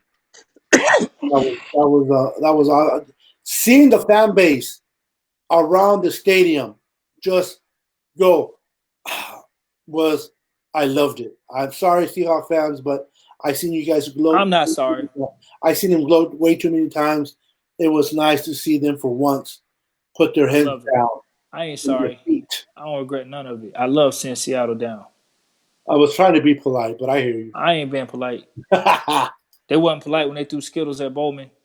They Yeah, wasn't polite when they, you know. being I ain't gonna. them injured. I mean, Yeah, it's a. the one thing Yeah, being injured. But you them. expect it from those type of fan bases. Between them and the Yeah. Raiders, I don't know who's worse. Raiders. The Eagles. The Eagles. You know what? The Eagles do have Lincoln Fields. Has, Boston. well, Boston is just Boston. What would I do? Give me a second, guys. Hey, I told you this topic right here was gonna be that fire, man. They coming in lit. I love it, man. We got the Redskins, the Rams, Cardinals, Seattle, New Orleans is great wins. I love the variety, man. Good stuff. We have this one here. The win over the Ravens was nice. The Steelers, you know, Had we beat good the wins. Ravens. Not you. What's up, Aaron? Welcome to the Niners Fitness Podcast show, brother. I don't know if you've been here before, but if this is your first time, welcome. We appreciate you, brother. Big shout out to Aaron. Yeah, it says, I think both of those Arizona games were good as well. And I think the game next year will be tough as well. Oh yeah. Oh, yeah. I think you're right. I hope you're wrong. I love that. I love that answer. I think you're right, but I hope you're wrong. I second that emotion, man. Just Kyler Murray. What do you guys follow? I know you guys don't follow. I know I forgot who I was talking to, but you guys on Twitter. I was talking about earlier about this guy named Grant. I forgot his last name. He goes by Ziggy Grant Colin or Colin Grant. You guys heard of him? Yeah. What do I follow him for? That dude's a freaking Jimmy hater, and he was posting all these questions on Twitter. I'll be right back, bros. About if the Arizona would trade Cal Murray straight up for Jimmy Garoppolo, would we do it? Why? Yeah, just dumb questions, man. That I get for reading. But it's amazing the fan base what the response was. And then one question was if the Seattle Seahawks would trade Kurt Russell straight up for Jimmy Russell Wilson? Well, I mean, yeah, did I say Kurt Russell? I did it again. Yes, Russell Wilson straight up for Jimmy G. Would the Niner fans do it? And 80% of the fan base say yes. Well, I mean, if you just want to get down to brass tacks, Russell Wilson is a better quarterback.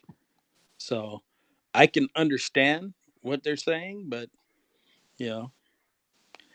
that's all subjective. Yeah, I'm not disagreeing with him. I was just amazed that there was 80% of the. Oh, no, I'm really not. Would you want a better player or not?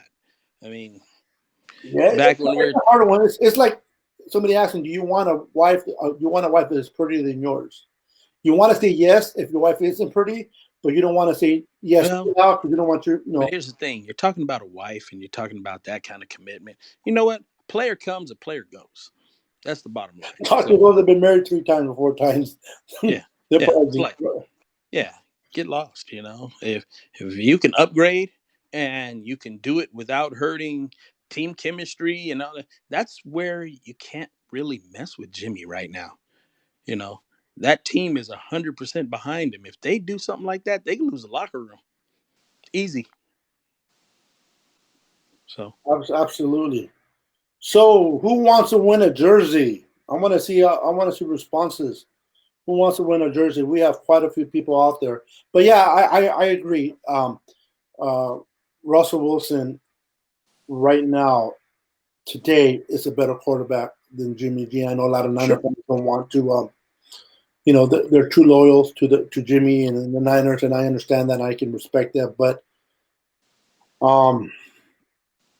let's face it.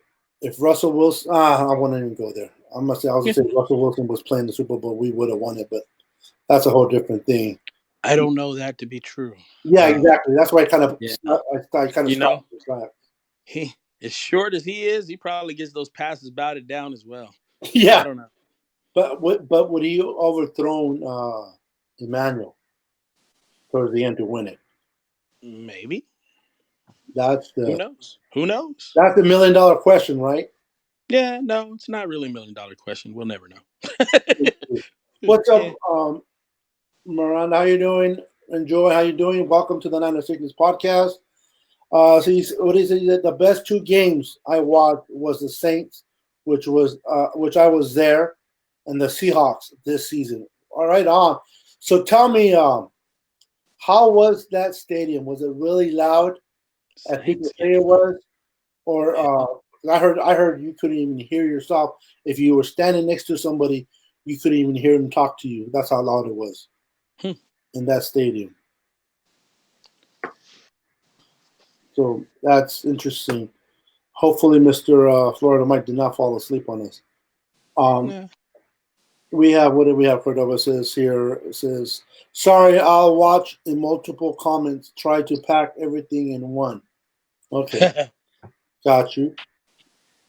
Keep in mind, guys. I know you. Some of you guys write some big comments, which I appreciate, but they won't fit on the screen. I can read them, but they won't fit on the screen. So if you want to see your comment on the screen, you want to keep it to maybe three lines as possible.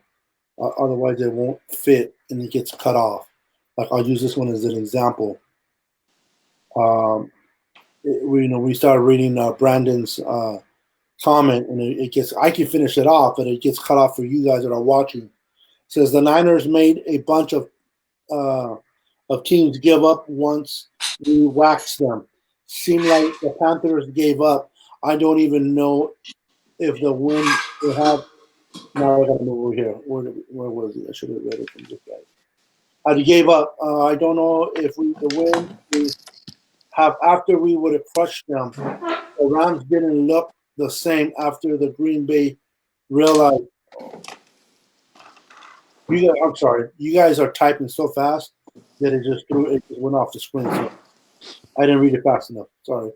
We have a lot of people tonight, man. These questions are popping up fast. So try to keep it so I can keep it on the screen. But once it's gone, I can't show it. So try to keep it to three lines as possible. Your questions, even if you have to write it twice, I'll bring it up. Otherwise, it doesn't come up. Let's see here. It says the Steelers game because I was there and traveled from upstate New York. Wow. Upstate New Wow, York, the wow, deep freeze. right on, brother. Ooh. I'm not lying, bro. With that hat, from here you look like Deion Sanders. Something like that. Deion Sanders, my brother. But I love the name. So yeah, so we all came to the conclusion that we like the Rams, we like the Seahawks, we like the Saints. Definitely like the Steelers game based on how bad we played, but we were able to overcome adversity. They were able to group as a team and come together and find out truly what they were made of. And they were able to win an ugly, ugly game, man. And, given that they didn't have their quarterback, but still, with all those interceptions and turnovers, uh, even though they're sorry as quarterback they did have, it's hard to come back from those. And we were able to do it. And that one in itself was pretty great. I wasn't at that game, but my friend was, and he told me that there was a lot of emotion during that game. A lot of people were pumped up, and then people were quiet. Then people were pumped up, and then people were quiet, based on all the ups and downs that was happening that day. So that I was think that was Drive our down the first field. first home game too, right? yes, it was Yes. opening night for us Yeah, absolutely. again. Because we'd drive down the field, then we'd hand it over, and we'd drive down the field and hand it back over. Yeah. It says Yeah. it says it says P.S. Florida Mike, that jersey looks sweet. Bang bang, not a game. Oh, big shout out. Appreciate the love. Appreciate the love. I think I saw one person with this same gold jersey, but with a Kittle when I was at the opening game when we came down here and took over this other bay called Tampa. Um, Me and myself, so it was just two of us with the gold. The Niners really need to go gold, man. We are gold. I would love to see gold, man. That's just me. But appreciate the love, my boy. Appreciate you. Thank you. I have that same color jersey, but it's for K1 Alexander, but the same jersey, Oh, K1. really? Yeah, yeah, yeah, Yeah, yeah. yeah. I'm gonna go in the restroom in a minute. Use the restroom, and I'll probably grab it real quick. But yeah, it's the Alexander red, the gold, which I like too. Man, but they're hard to keep clean, those gold ones. Especially the white ones. I have quite a bit of white ones, man. Those things, you touch against anything, man, and man, you're eating a hot dog or something. That thing is a magnet for stains. I Uh, went Yeah, I went all gold 2019. The whole season I wore this Garoppolo every week. yeah, I love jerseys. Well, I sell jerseys, so I must have at least, I don't know, 20 different jerseys of players that I Yeah, no wear. doubt. Yeah, yeah, but so the last one that I got, it was my boy Eric Armstead. I'm glad he stayed because I had to sit in the closet if I didn't. And I did not get a Buckner. I do have a Buckner, but I gave that to a friend of mine that wanted it, and so I didn't get a new one. Which now it's okay that I didn't because yeah. I don't know. What do you guys on that topic? What do you guys feel about wearing a player that has not on the team no more that did not retire? Would you guys still wear the jersey Like Frank Gore. like Frank Gore? Yeah. Now,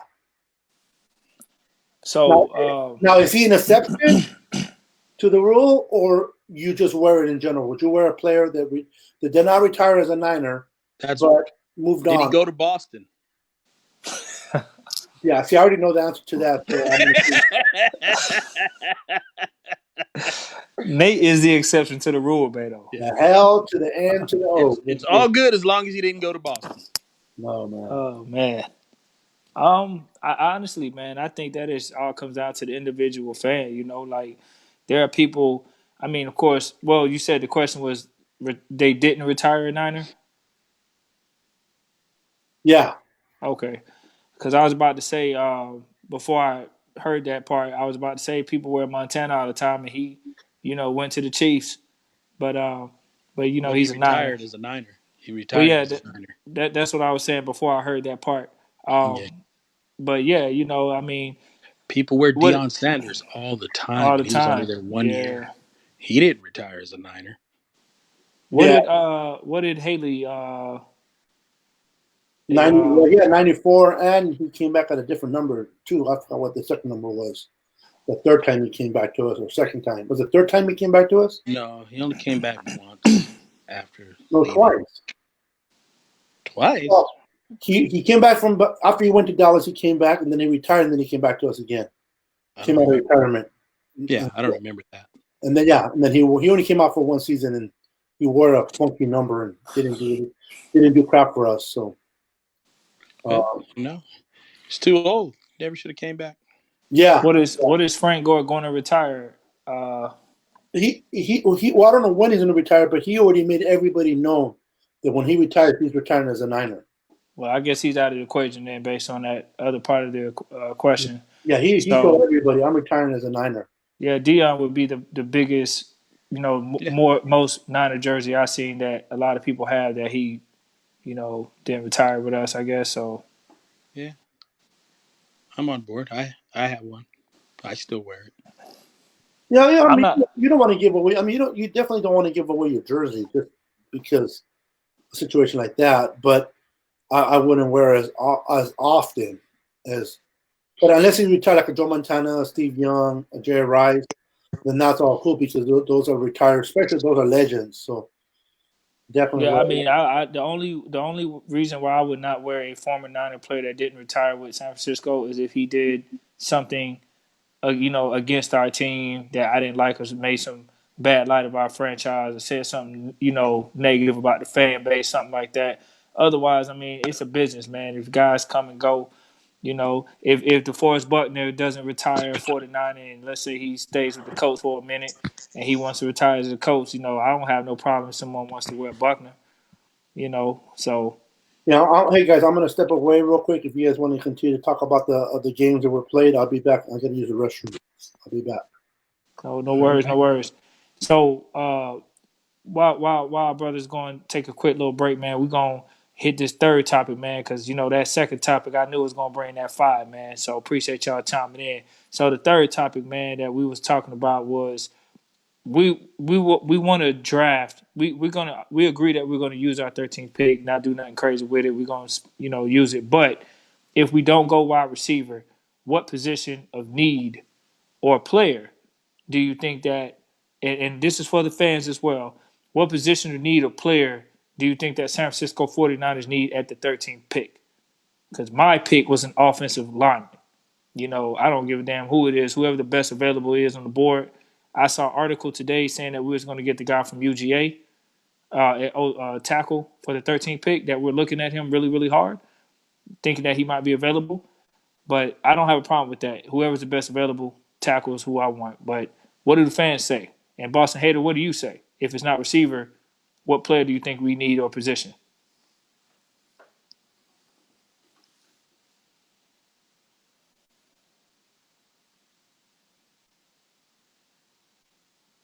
Hey, it's a freeze up. Looks like it's just froze up on my side. I'm not sure if y'all can still hear me, but it's freezing on my side.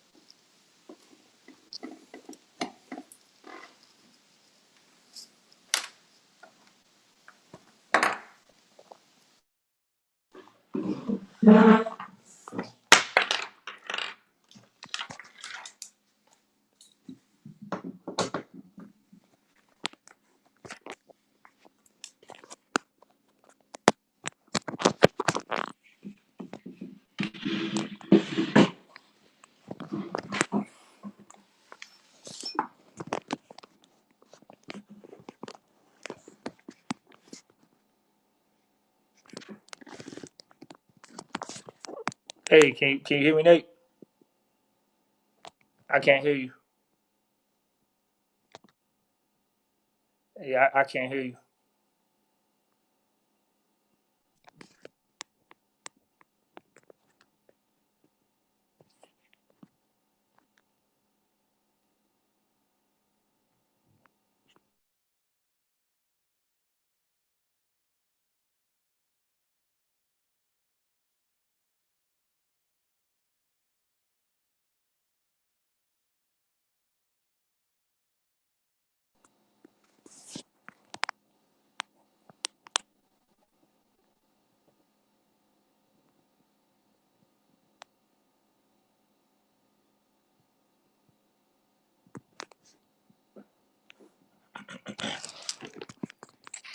Can you guys hear me?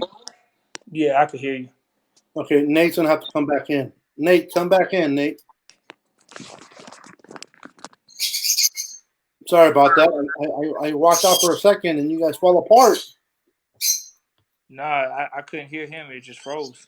I don't know what happened. All right, let me. We still got them viewers on board though. Yes, we're dropping. Yeah, Yeah, I hear you both now. we're still Yeah, strong. We're still strong. All right. yeah, Okay, I'll be right back. You guys are strong. All right. yeah. So Nate, I don't know if you heard the last part of the question. If you need me to repeat it. Yeah. Yeah. Go ahead. All right. So basically, before that mishap happened, I was saying Hello. if we from the first question we were talking about what receiver we would need if we go receiver.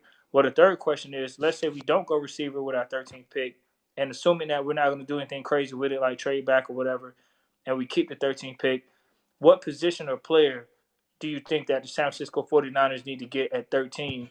And also from the fans, what position or player do you think the Niners need to get? I'm gonna say we need an offensive lineman personally. That's what I want. But what do the fans think? And Nate, what do you think, bro? Um, there's a few guys that I'm interested in on the offensive line specifically. Um, I think you were talking about the guy from Georgia. That's Andrew Thomas. Um, Okay. Yeah. that's a solid choice. Um, if by some crazy man that Tristan Wirfs from Iowa dropped there, that's my guy. Of every tackle on the board, he would be the one. But even though Alabama has had some issues with offensive linemen translating to the pros, they have great college careers and they don't seem to do so hot in the pros. Um, I wouldn't be totally opposed to Jedrick Wills from Alabama. So those are the three. I'm not a fan of the big guy. I think his name is Becton from Louisville. Yeah, I'm Right. I'm not a fan. That's not a fit for us. So yeah, I'd pass on that one. But No. I'm on the offensive line thing. Those three guys, if one of them's available, um, anything shy of the possibility of ending up with that linebacker from from Clemson, uh, that's where I'm at because I'd love to make him a strong safety in our defense. Right. Good. Good, man. That's good stuff because the beauty of that question is that so many of these people appreciate Brennan for that comment. You know what I'm saying? Brennan is took the words right out of my mouth. What I'm about to say. This show is better than TV because so much of TV and media has us looking only at wide receiver and that's it. As if we can't get that later. As if there's no other positions of need on this team. We know our team better than they do. We actually watch all of our games. They don't. They only watch primetime games, and they're supposed to be experts, but they only watch us when we're in the primetime position. They didn't watch the ugly Redskins game. They weren't watching those games where we, the Bengals. They didn't watch those games where we went off, and then when they saw it end up in the season, the first half, they want to say, "Well, we didn't play nobody." Yet before the season, we were expected to be a nobody, but then we go from being a nobody to with high expectations to now all of a sudden making critics believers. It's redundant. It's tiresome. These people on these shows need to stop, bro. If you're a Niner fan, you tune into these stations like this right here where we talk our Niners, man, for our team and represent for our team. But yeah, Nate, to your point, the dude from Clemson, if he's available, it would be great to have somebody who's versatile like that.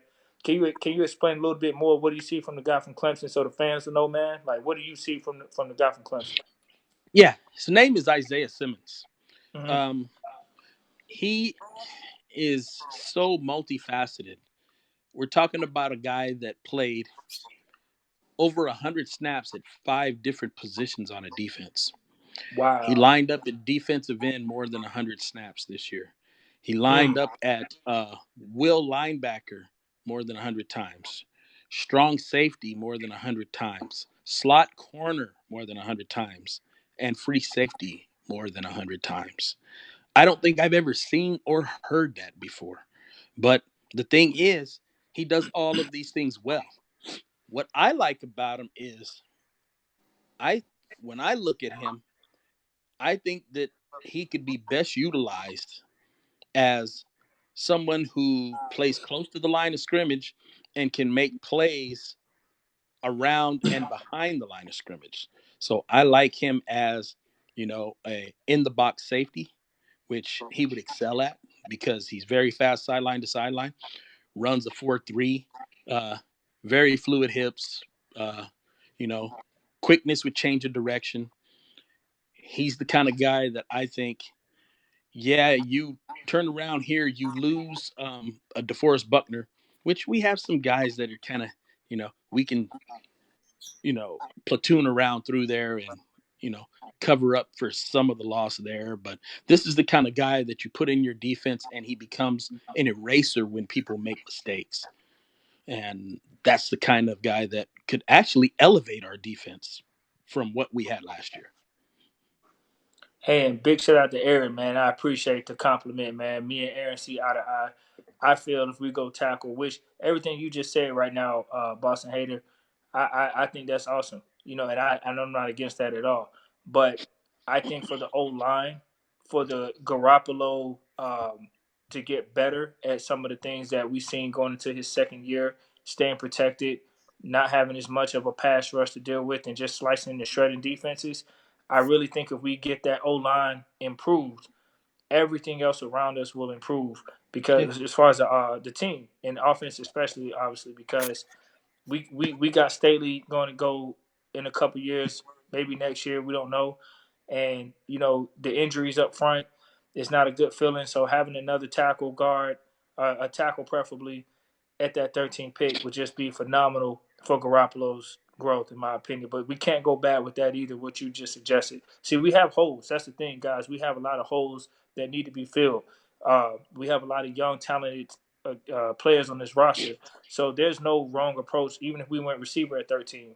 We're just talking what do we Yeah. think is the right approach Well, with the first, and right. honestly, if I may interject, after offensive line, well, it would actually be Simmons, then offensive line for me. And let's say that none of those three guys that I mentioned were available at 13.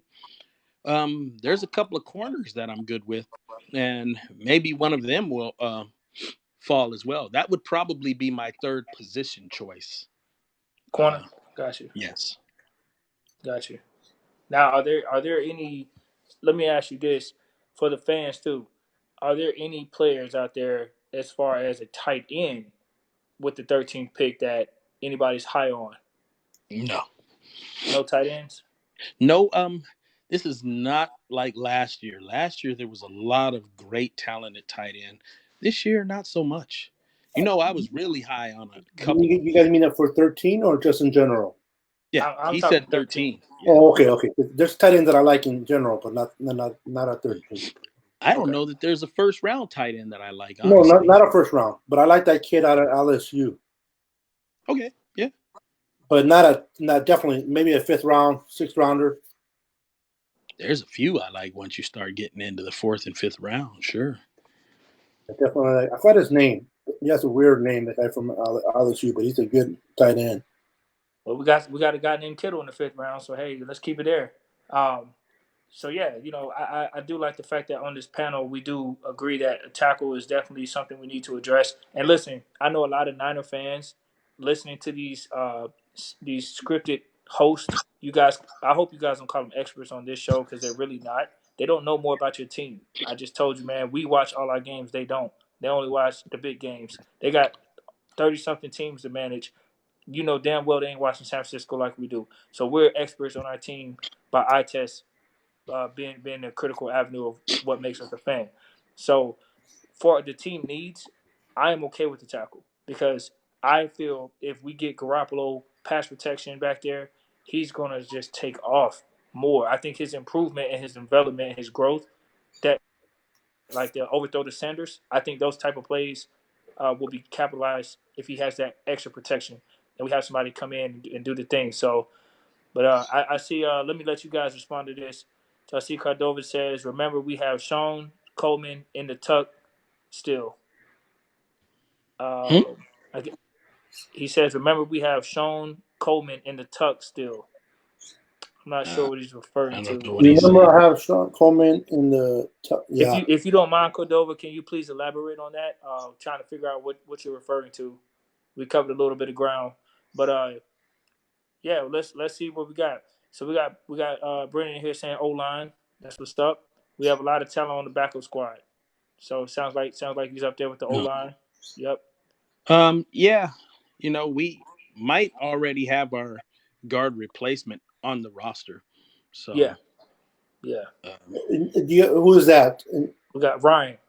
Ryan says Louisville tackle Brunskill. forgot name. Oh, Has Bronskill. been Okay. getting a lot of hype lately, and we have interviewed him recently. Yeah, Louisville tackle? You talking about that That's big that's, monster? They're not going to that's what draft him. Boston Hater chimes in on that one. Yeah. Yeah. We're not going to draft that guy. We 365, 370 pound. It's Trenton Brown's little brother. No. yeah. I remember you saying that. Hey guys, we were up to about 15 viewers right now, watching strong. You guys are awesome. I've been writing a bunch of names down that we're definitely going to be doing a jersey giveaway tonight. So far, there's at least good. Just want to 1, 2, 3, 4, 5, 6, 7, 8, 9, 10, 11, 12, 13, 14, 15 people that I have right now that I'm going to enter. Now, real quick, I don't. We're at 60 right now viewers again, which is awesome. Real quick, before I go further and we continue our show, I just want to remind you, if you're not following us on YouTube, we're trying to create our YouTube channel as well. If you can go to our YouTube, look for us under Niner Sickness. Look for one of our videos on there. Please subscribe to the channel, hit the like button, and also hit the notification bell so that you will be notified. Because what we want to do is eventually we want to do nothing but YouTube videos, but we're trying to build up our fan base. So if you guys would be kind enough to go to YouTube, hit under Niner Sickness, you'll see a bunch of videos of us on there. Subscribe, hit the like button, and hit the notification. You guys are awesome. But we're definitely giving a jersey tonight. We might just do 2, man, because you guys are awesome. We're about 70 viewers now, strong. So we definitely want you guys to continue to follow us here on the Niner Sickness page. If you're not at the Niner Sickness page, look for us under Niner Sickness here on Facebook. Like the page, follow us on there, and definitely follow us also on YouTube. Please hit the like button. We're trying to build our YouTube channel, so we truly appreciate everything you guys can do for us. Wow, we are strong. So we were talking about definitely talking about offensive tackles. Being that we have the 13th spot, and based on how we played in 2019, and I don't know about you guys, but I don't think we're going to have a high pick anytime soon in the next few years. We're going to be picking low based on how good we're going to play. If the opportunity really presents itself to get a tackle that we can convert to guard, and then later on move him to tackle once Joe retires, because we still don't know if Joe's going to come back this year. We haven't heard anything yet. He has not said anything either. Yeah, he has not said anything, so we don't. It's not indefinitely that he will or he won't. I think he will, just because he knows what kind of team we have, but nothing's set in stone. So with that set in mind, I think taking a tackle is pitiful for us to do so right now that we have that 13 available spot, because we're not going to have that. I understand the CeeDee Lambs and the Jerry Judys and the Henry Ruggs. I understand they're great, and they're probably going to be great, and I wish nothing but the best. But if we're not protecting Garoppolo, I don't care if you have Jerry Rice in his prime out there running, and Terrell Owens again. If he can't get the ball to the receiver, who cares who you have out there as a receiver if your quarterback is getting harassed for the majority of the game? You want to keep your quarterback clean. And so I think going offensive tackle, again, even though it might not be the most prettiest, sexiest pick, but it is definitely a pick that we can definitely use for another 10 years, man, to put next to Mike McGlinchey. Even if we move him to left tackle, we need a right tackle. Now, like Nate said, we might have our tackle already. Well, guard, not our tackle. But what about the other kid that played tackle? He played pretty good. Talking about School. Yeah, I don't know if he's your permanent solution. You probably want to upgrade from that, at least from what I saw. He could come on and become a better player, but I'm not sold on him at this point. But he could get better. Mm-hmm. Now, real quick, not to get off of topic, but so we're going to do this, Ralph, and we got a bunch of names. Give me an idea. How should we do this, guys? Should I put the names in the you guys, how do we do this? Who's a good writer? I mean, who writes fast? Hey, so what I say is, how many do you have a totality count number of So people? far, I have 15, but I would like for one of That's you. it? I would like for I'm gonna know that I have written down. I got to add more to it, but I would like for one of you guys to make the pick. Hey, we have our boy. Hey, welcome to the show, Eric Davis. Glad to have you, brother. Eric Davis, if you guys do not know who he is an ex-49ers cornerback. Appreciate you, man. Welcome to the show, to the Niners Fitness podcast show. Everybody want to say hello to Eric Davis? What's going on, Eric Davis? Welcome aboard, my Niner brother. Eric Davis, huh? Yeah. Wow. Welcome to the show. There he is right there, live and present.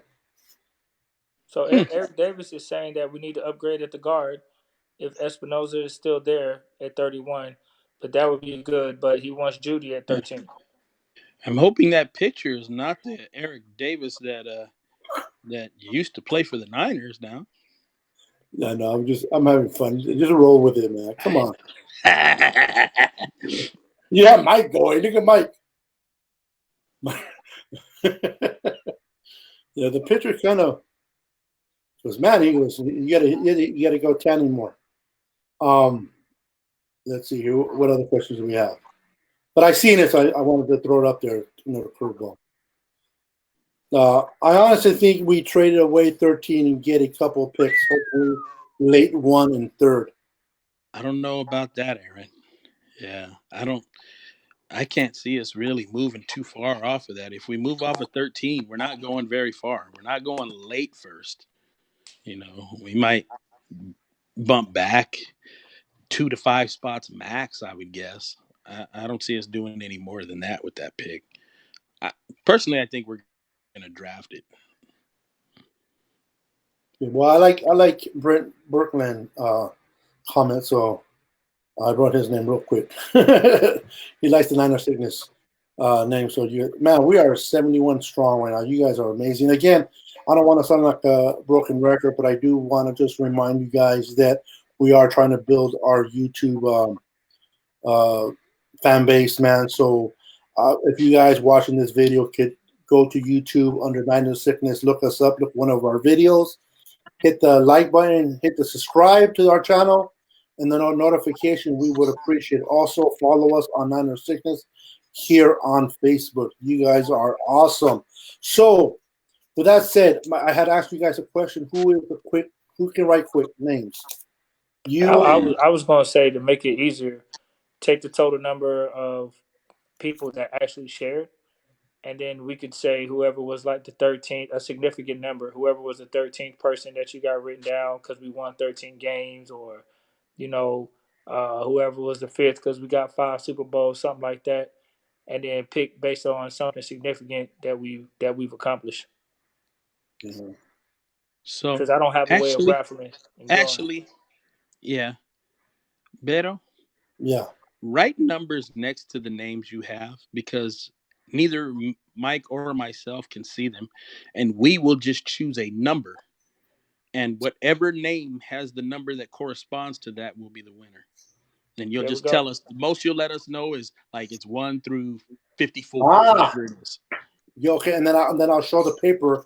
There you go. With the number next to it. So yes. When I say that's the winner, we can show it that is true. Not that we will lie, but that is true based on the number next. Yeah, I love. Okay, so we'll do that now. Keep it. Now you do have to be present to win.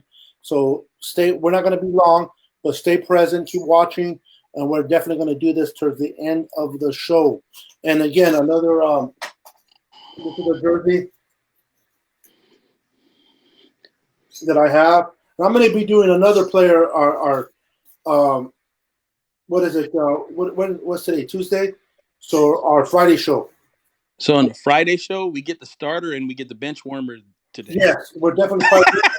I'll probably do a Debo Samuel or you shouldn't have told them that. Now they're gonna wait till Friday to come on. They're gonna say, "The hell with this show! I'm getting out today. I want that Debo Samuel on Friday." Yeah, I have to look at what I have, but I think I have Jimmy's. I have a couple of JRIs. I have a signed autograph Joe Montana that I might do. What? And you give? Hey man, can the panel like register too? Yeah, put that one back in the closet. I'm gonna have to get on there and make sure I got an advantage too. Damn. Yeah, I'm telling you, man. Here the Niner Sickness podcast, we give away a lot of stuff, man. We're not shy to give away stuff. Just because I'm giving a Pettis right now, it doesn't mean we don't give nice stuff. Hey, I'm gonna be honest with you. I think 90% of the fans on here don't give a damn. It's a Niner. They'll take it as free. Nobody can complain on free, bro. I don't give a damn if it was Wisnowski. I wear that. Jersey that can't fit on the screen, unfortunately. On this big old. If it was Wisnowski, I'd wear it. Don't bother me. I just need a Niner. You know what I mean? But we'll definitely do that. I'll add the numbers, and then we'll definitely. That's a good idea there, brother. Yeah, we'll do it like that. Then I could pick one. They could pick one. You want to do it like that? So we're gonna do 2 jerseys tonight, then. Oh, we could do one. We could do one. Keep it like that, and then bring it back to we the next can't show. pick the number because then there'll be 2 minutes. Two. Let's do 2. All right, you're gonna make me go into my closet, but dose. Yep. That's why. The first one, the first number that comes up, Pettis. Second number that comes up, second jersey. Okay, Whatever. now keep in mind, Pettis is the first number that I made the show about. So watch the first winner go. I don't want to win. Nope. I have a Gronk from Boston. How's that one? What? I do. Turn off this broadcast. It's not mine. I Shut it down. I saw jersey. Shut it down. Shut it down. Man, keep it going, Beto. Don't get him started, bro. Remember, guys. Boston hater, man. Remember, in order to win, you got to share the video. But you know what? I tell you what. Also, if you guys haven't shared this video, that's fine. I prefer that. But if you guys can really show your support for us on YouTube, man, and just go and like it yourself. If you're not a subscriber on YouTube, hit the subscribe. Follow us on YouTube, man. We would appreciate you there. So show your love, man. Show your love for the Niners Sickness podcast show by going to YouTube under Niners Sickness. Subscribe to our channel on any of our videos. Hit subscribe, like, and hit the notification bell, man. We do a lot of giveaways. You said Gronk and the numbers started going down. Yeah, no. Yeah, you know what? Let's do one jersey tonight, and we're gonna do. I want people coming back on Friday. No. You want to build up the? Can somebody mute? Nate? Nah. I just want to give away jerseys. I don't need numbers. Give away jerseys.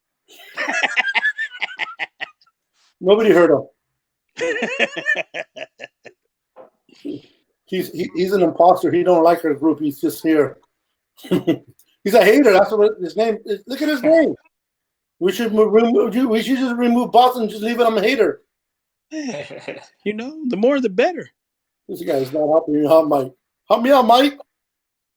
Man, I want to try to be on good behavior. We got some new fans on board, man. You know, that's new coming in here. Okay, so I'm writing names, and then I was writing the names really sloppy. Now I got to make sure I write them nice. So I'm gonna show it to you on the screen. So keep talking to the audience, guys, as I write the names down. Okay, yeah. Well, you know, I'm still a proponent of giving away 2. I would even push to say 3, but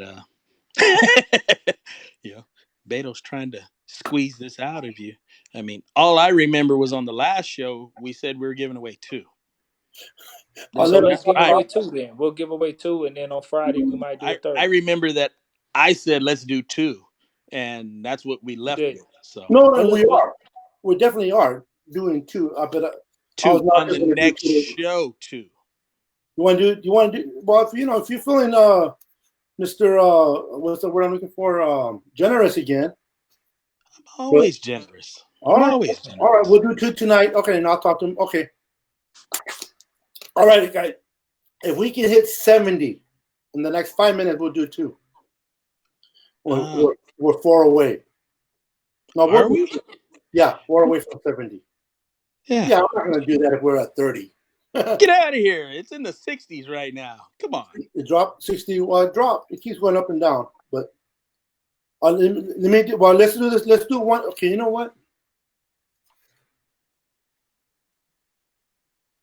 How many are in here? Oh, but it's not fair. Well, it's fair for, you know what? I tell you what. No, it'll get confusing. Yeah, never mind. So, can you guys read the names like this? Can you guys see the names? I don't know. I can't see anything right now. Yeah, I'm looking at way too small a screen right now. Oh, okay. Let me see. I'm gonna move it over to my tablet. See what. I just want to make sure I don't leave nobody behind. We need Frank Gore. Actually, yes, I can read it, Beto. I've got it on a delay. Yeah, I can read it. Okay, I see it. We need Frank Gore back. We need Testaverde. No, Vinny. Do you think that some people want Frank Gore back because of the fact that they just want to see him get a ring with the Niners? Like, is that more of an emotional thing than a need, or is it? It's definitely emotional. Right, because we got Raheem Mostert, man. I mean, he's not an upgrade. Yeah, you don't want to take away from the guy that we have now. Yeah, I mean, I'm not a Tevin Coleman fan, but Tevin Coleman's better than Frank Gore right now. Now, keep you guys, don't crucify him. He's saying right now. He's not talking about in general. Oh no, not even close. No, but I want to make sure I clarify that because Yeah. some people will take literally to you're referring that he is better now, and better in general, and it's not what you're saying. No. Thank you, Aaron, for subscribing on YouTube. Matter of fact, you know what? For those that are here, and I like to go and subscribe to YouTube and put on here that you subscribe to YouTube, man, and I'm gonna put you guys' name as well instead of just shared. Kathy Sanchez, I have you down. I just shared you, and thank you, Kathy. I had your name down. The names that I have down so far are Brent Kirkland, Joseph Hayden, Thomas Earl. I write my own writing. Panama Queen, Richard Bryant, Breakin Boneham. If I don't say the last name correctly, I apologize. Ryan Bissell, Avery Cordova, Aaron Gerlando, Kathy Sanchez, Tony Dean, Jermaine Davis, Eric Davis, Keith, Main Warning, Vinny Beauty, Philip Uribe Rodriguez, who just wrote. There you go. So you guys are on there. Who else should I put on here? Did I miss out a name? Make sure y'all go to that YouTube, man. Go to YouTube, type in Niner Sickness, and just hit subscribe, and that way you'll get notified when the show is on. Yes. Or you can just go on YouTube right now, and just subscribe. That's all you got to do. And our numbers definitely went up on our subscription on YouTube right now. So you guys are definitely doing it, man. You guys appreciate you guys. There we go, man. Tell other people. Tell everybody. So okay, so we have how do you pronounce your last name on this one that I just pulled up? McIntyre? McIntyre. Oh, Come on, like Guy. Okay. My breeding, I'm telling you. I didn't put you down, McIntyre. Hey, he said don't try him with 3, man. He's a triplet, so he's basically telling you, hey, he's doing his part. You better do yours and get his name. Look at all these subscribers are just popping up on YouTube, man. You guys are awesome. Appreciate you, Brother McIntyre, chiming in, man. Nah, we went from 160 to 172 right now on YouTube. That's great. Let's go. That's the way it's built. They want this jersey, bro. Like, name a show that's giving away free jerseys, man. You don't see that. You know what I'm saying? Name a show that's showing the people love like this and giving it to you, man, real raw. From the streets, man. We love our fans. The fans love us. So, man, let's go. Yeah. So so let's see here. Rolando. Did I miss out? I just want to make sure I don't miss out our name. Did I say Rolando A. Lopez? Write my name. You just said that. Just read that. Rolando Lopez. Okay, Lopez. We got you down, Rolando Lopez. I think that's pretty much it. We have Terrius Payne. I got you on YouTube. Okay, I got you, and I got you here, my brother. I am not the best name readers, man. Should have had the. Hey, they don't care. They want that free jersey, bro.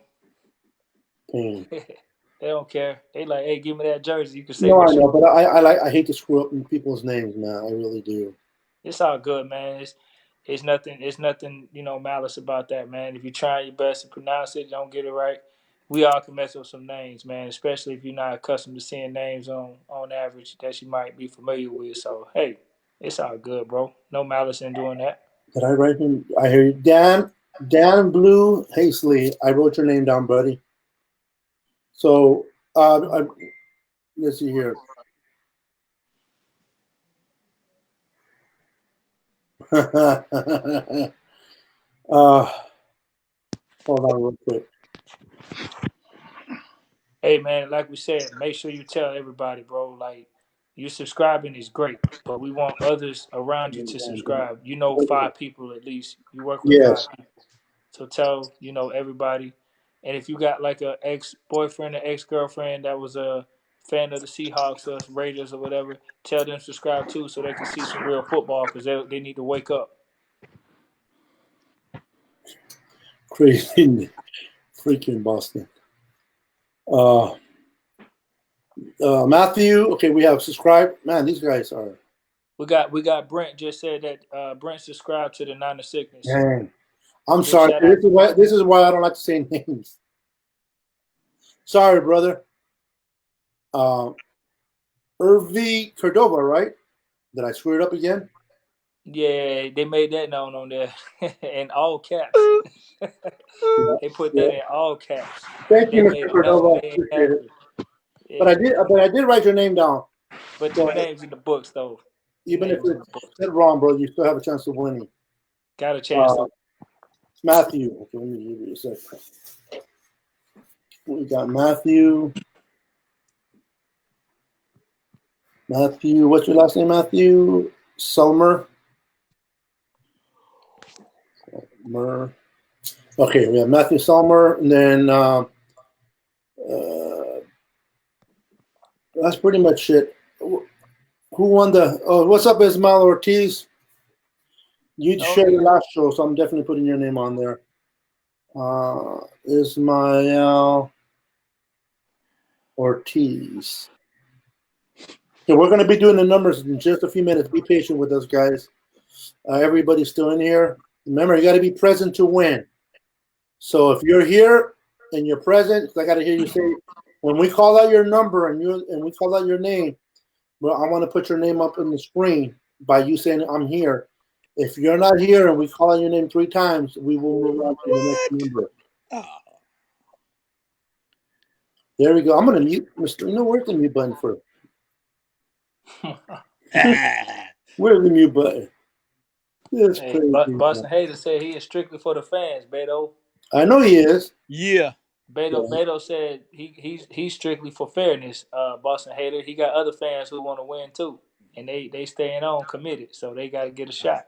I like it, but when he call your name, you're the winner. That's the way I feel about it. Not we're gonna back it up with this guy because he had to go and he had an emergency, he had to rush off.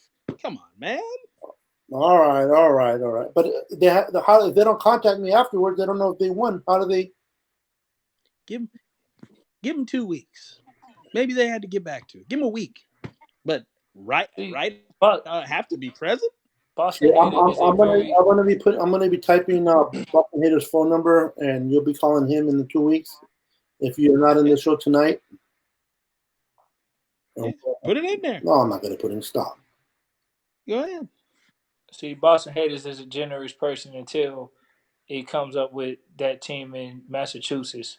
Then he can not be a generous person. All right. So very generous. All right, guys. I want them to lose every game. I'm gonna start putting names. I mean numbers. Oh man. I think everybody's in here already. Okay, good. Ready. Big shout out to all of San Francisco, baby. The second jersey, I don't know what size it is and what jersey I'm going to pull out, but the first one is a extra large Dante Pettis jersey.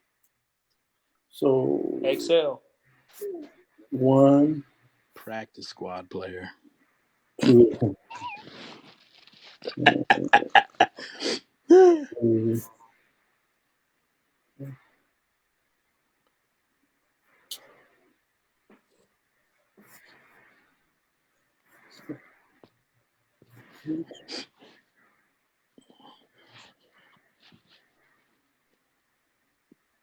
1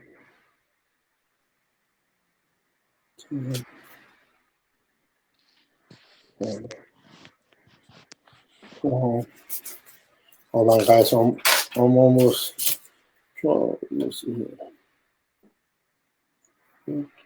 So while my brother's getting this prepared, man, and select the lucky contestant, make sure once again you go tell everybody subscribing, tell everybody around you to subscribe, man.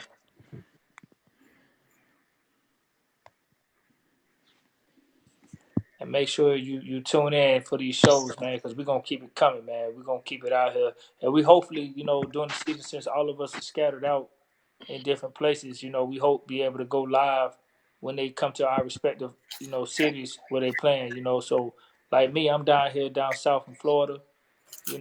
When they come to Tampa Bay, Miami, Jacksonville, I'm there. So like if I'm at the when I took over the pirate ship this year, first game open in Tampa Bay, I was there, took over the pirate ship. I got live footage of me wearing this same jersey right here, representing our Niners with other Niner fans from all over. And hopefully we can go live from a game. That'd be nice too to connect us all to that.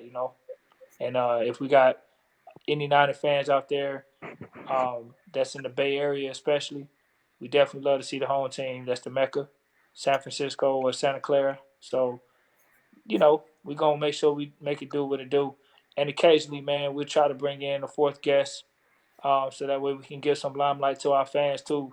We'll try to, the more we grow, the more people stay tuned in and subscribe.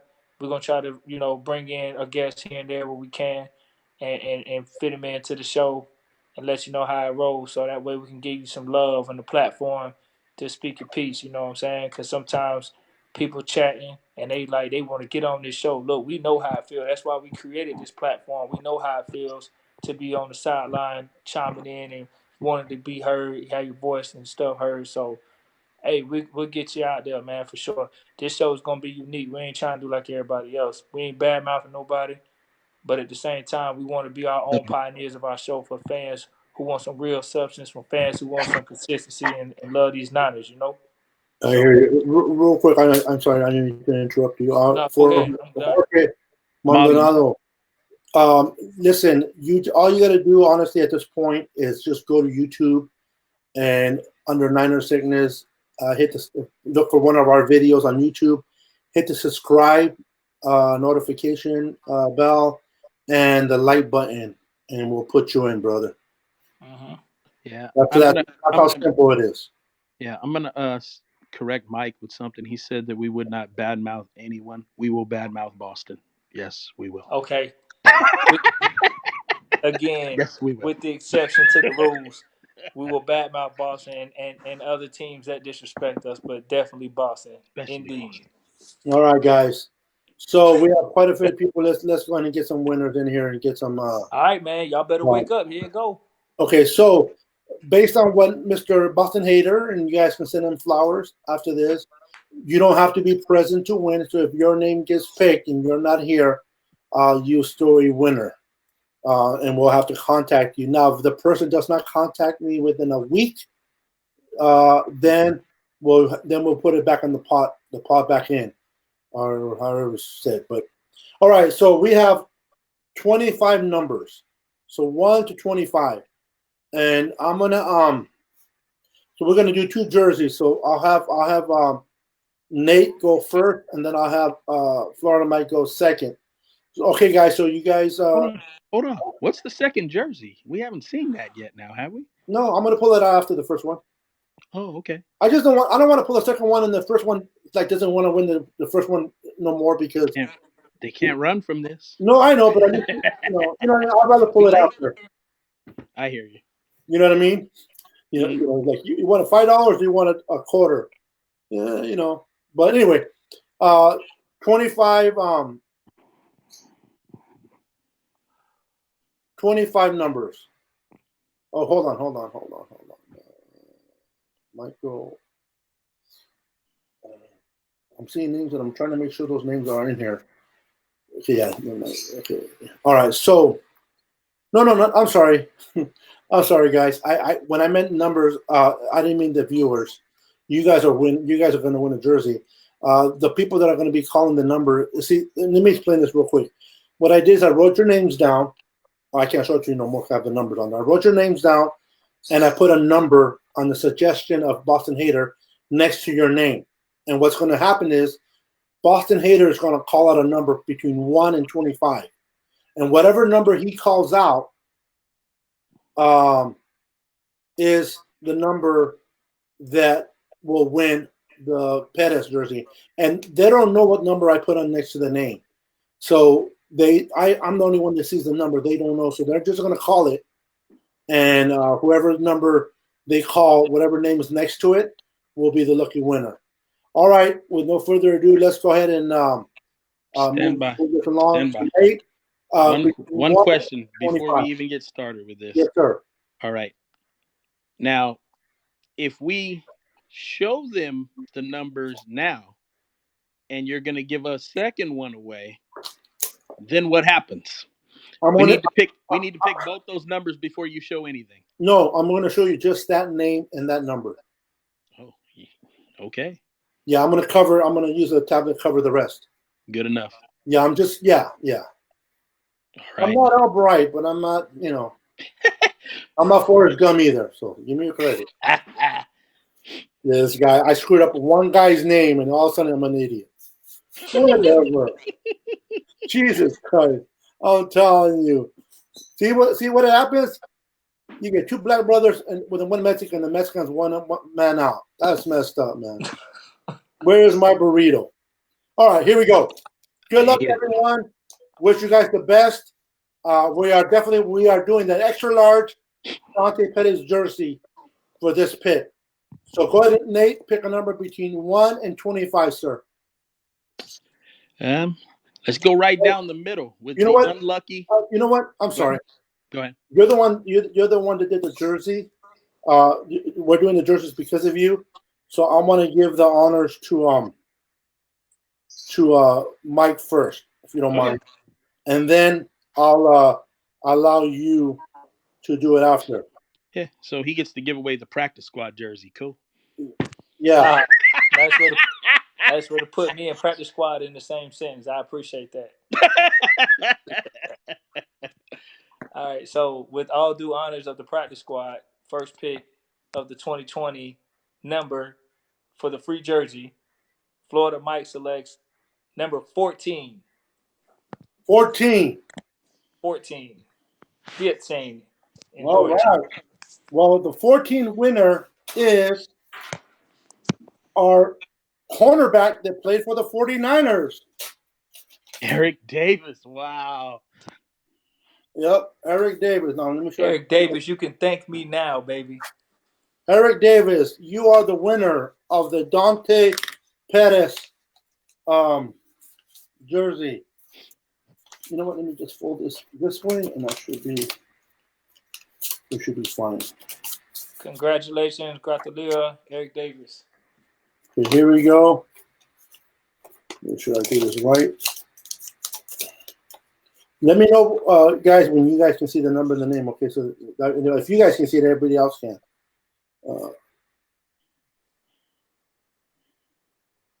Got it. Do you guys see the number? Yes. And the name, right? Yes. I can't see anything, but Nate can. That's all good. Yeah, I see it. Okay. All right, guys. So that's the one. So Eric Davis, if you are here, you are the lucky winner of the Dante Pettis extra large jersey. Here we go. Oh, where do you go? Wow, I'm surprised what my number was drawn. Eric, you are welcome. I don't know who was who. I just said 14, but you were there, so you are quite welcome, man. So you're the winner of this Dante Pettis jersey. Congratulations. Everybody congratulate Eric Davis. Yeah, congratulations, Eric. I figured you already had the number 25, so you didn't need another one. Perfect. Okay, guys. Now I'm gonna now remember 14's out of the equation, so keep that out of mind. And I'm gonna go ahead and pick a jersey out. Give me a second, guys. Mm-hmm. Congratulations, Eric. Yeah, congratulations, Eric. You guys can hear me but not see me. Yeah. So the question is, who's the lucky winner of the second one? That's Eric. Make sure you wear that Pettis jersey, man. During the season, gotta see it too, man. Represent them Niners. Yeah. You have the jersey of the highest picked ever practice squad player in the history of the NFL. I'm kidding. I just love piling on Dante Pettis because I had such high hopes for him, and he just frustrates the hell out of me. He's still gonna do good, man. I hope you're He's right. gonna hear this show, courtesy of Eric Davis. He's gonna hear this show, and he's gonna prove you incorrect when he goes to Boston and balls out on them just for you. And you know what? And I'll be happy to be wrong about this. I will be Me happy. too. Yeah, I feel you, man. I hope he does play up to the potential that he has. I Yeah, mean, we've seen because we flashes, thought but we need more. we just thought we were going in with Debo and Dante Pettis as our two wide receivers, our main two guys last year, and it just Yeah. didn't happen. It wasn't even close. Yep. Oh man. Yeah. I'm with you, man. I hope we see a vast improvement from Pettis, man. He needs to show consistency with the flashes he's shown before. Yeah, he's just all over the place, and makes me think that his work ethic is questionable. Oh, I don't agreed. know why he Agreed. was in the doghouse so tough. He's probably not mentally engaged either.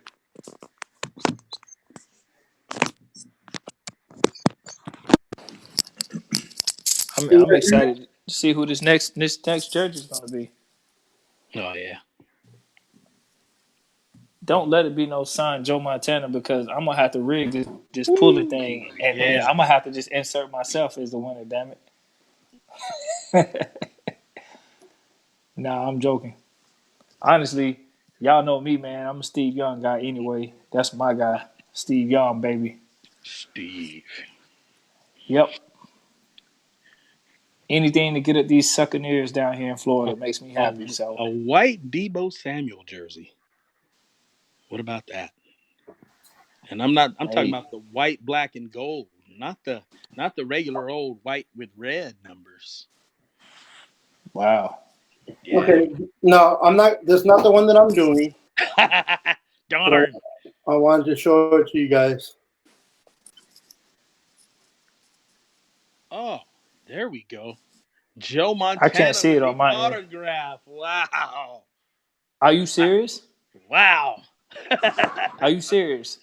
He went there. Yep, autograph Montana.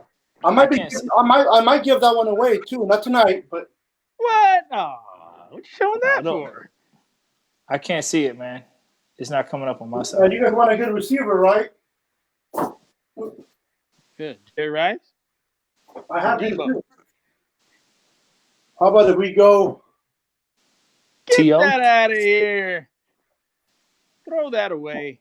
I can't see, man. What is it? Oh, Why can't you see? he's I can holding up only garbage. I mean, I'm going blind with the stuff that he's just holding that up. It was a OBJ Cleveland Brown jersey. Oh, stop. Yeah, throw it away. It's only Niners here. Only Niners here. I can't see you, Beto. I can only see Boston Hater. Really? Yeah, I see a blank white screen right now. Yeah, you didn't need to see that. I don't know why he held that. I'm glad I didn't. Yeah. Look at this. This is not, again, not that I'm giving away, but this is a. Why does he keep showing this stuff he's not giving away? Not tonight, but I'm trying to entice my. Okay, here we go. Here we go. Get rid of that. Here we go. I found another Pettis. Oh, hell no. All right, so the second winner this is going to be a 2X. Oh. Okay, a 2X jersey. Man, give them something they want. That's better. Oh, there we go.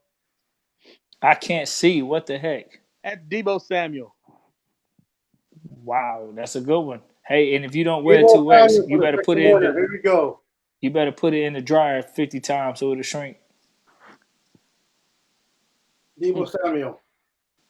And this is the smallest I have in his size. So, although I was looking for another double X. If a 2X is too big, I do have other players in extra large. I can show you guys. Yeah, we can alternate that out. No worries. So we gotta pick it. Nate got Boston Hay got to pick the number. So here we go. So we're going for. So we're doing the 2X Pettis, or you just want me to see what I have in a 1X? Let's go with the 2X Pettis, and Okay. hopefully we got a guy that 2X works for that we the winner. Okay. Oh, I see. And if not, they'll have to work from there. All right, guys. So, we're going to go remove the 14 out of the equation because that one's already won. So we're going to go from 1 to 25, but minus the 14 number.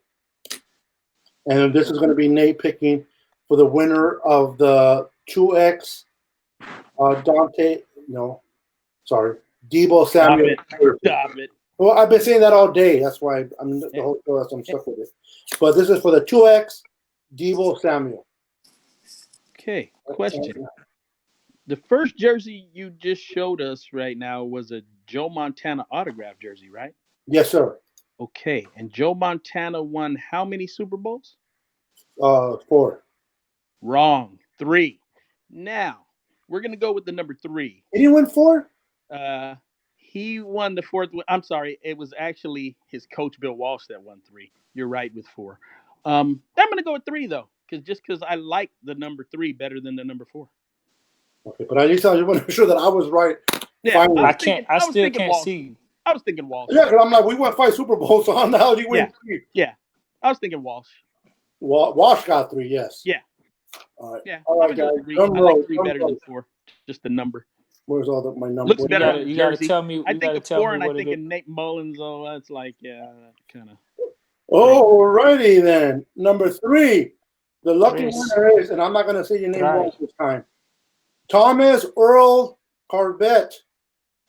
And I messed up, Junior. You are the lucky winner. The longest name in the chat room. At this point, it doesn't matter if I show you the rest of the numbers because we're a second winner. So, let's see if you guys can see. Yeah, you can show them now. Tell me when you guys can see the 3. Woo, yeah. Amongst other things, that's a long name. That's the whole page. I put the 3 right here in front of the name. See it? Yeah. I can't see anything. Well, now you're showing the number 1. You got to move it up. I can't. Yeah, it's too low. Okay. Yeah. You guys see the 3? Okay, wait a minute. There you go. Yeah, I see it. There's 3 in front of it, and then you have Queen at 4, and then you have Richard Bryant at 5, and so forth. Okay. Mm-hmm. All right. So congratulations, the winner of the. They're going to go again with the Dante Pettis. With the Debo Samuel 2X is our friend Thomas Earl. Are you still in here, brother? You don't have to be present to win, but Thomas Earl Corvette, is that Corvette? Yeah. Are you still in here? If you're not, that's fine. You still win based on what we said prior. You don't have to be present to win. Congratulations, Thomas. You got a week though to claim it now. Yeah, you do have a week to claim it. So I'm going to reach out. Here we go. He's here. There he is. Hey. Let's find out. Hey, does that 2X work for you? Is that a good size for you, Thomas? Yeah, is the 2X good, or do you need an alternative? Now, keep in mind, if it's a different size, it might be a different player. Yeah. Right. But there is that. But does the 2X work for you, Thomas?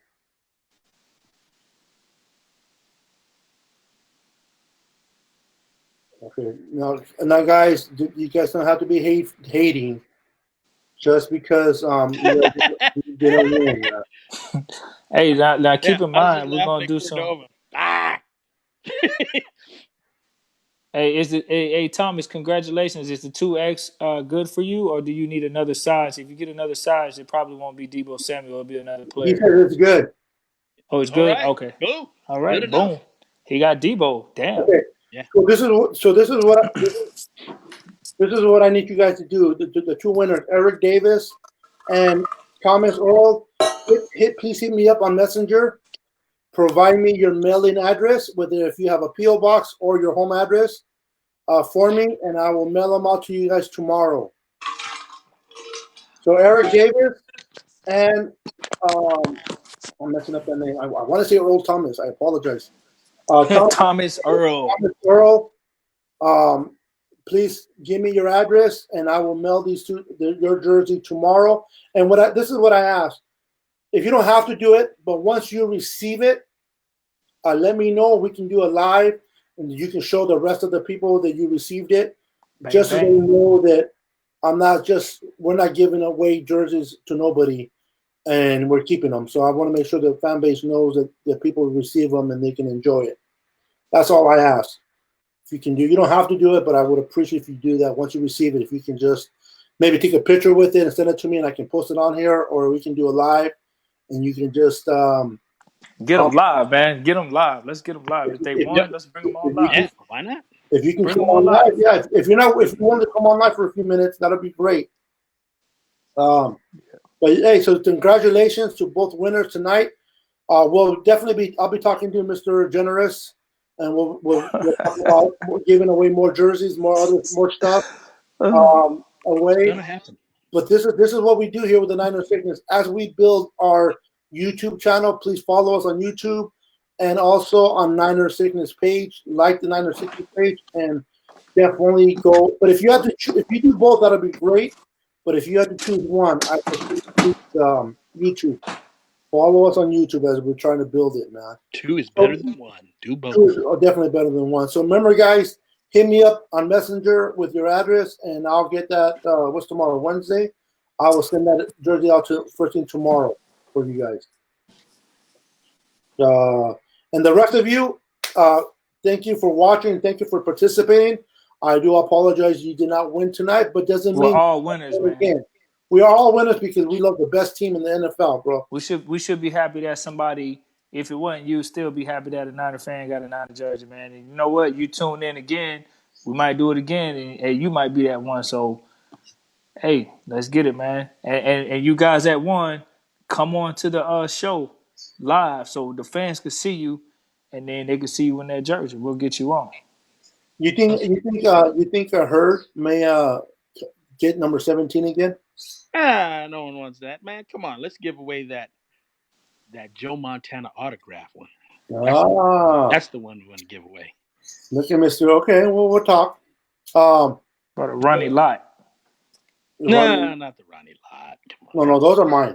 Yeah, not that. Not that. I got those on flames. I got feel you. Sean Taylor. I got BY. I got Joe Montana, Jerry Rice, Ronnie Lott, and Charles Haley signed autograph jerseys. Damn. Those are my bad. I just don't have room to put them on the wall no more. Yeah. My office is too small for all the stuff that I have. But I appreciate you guys watching, man. You guys are amazing. You like a Jalen Hurd? No. Only thing I don't know is will he get his number now? I guess since Emmanuel Sanders is gone, maybe he will. True. So keep watching us and listen. The next time we do a giveaway, we're gonna do it on YouTube. And so if you're following us and you're subscribed on YouTube, then you will definitely know when we go live again and when we do that giveaway, and you'll have the opportunity to win. So please follow us on YouTube, subscribe, and hit the notification bell so you do not miss out on future giveaways. I have a lot of stuff. I have keychains that I can give away. I have different teams. I have different. I have stuff like this. Keychains. Yeah, man. I got make sure y'all tune in, man. Can't believe I'm holding it. What are you doing? We'll do some of these occasional giveaways, man. So tune in. Or Aaron Rodgers. Everybody loves Aaron Rodgers. Not me. So I also have an all 32 team group, and I do giveaways there. So that's why I have different teams. But here's all nothing but Niners, man. So thank you for watching. We're gonna call it a night. You guys were amazing. Once again, I want to thank my boy Florida Mike and Mr. Boston Hater himself for joining us tonight and keeping this live on. Thank you guys for watching us. We hit a total of 75 viewers, which was great. And hopefully we continue to do that in the future.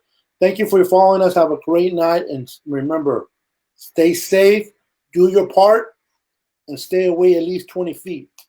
I know it's 6 feet, but I said 20 just to be safe. You guys have anything you guys want to say before we call it a night, guys? Nope, you good? How about you, Mr. Florida Mike? Good. San Francisco will be in Tampa Bay this season if everything goes well with all the stuff going on.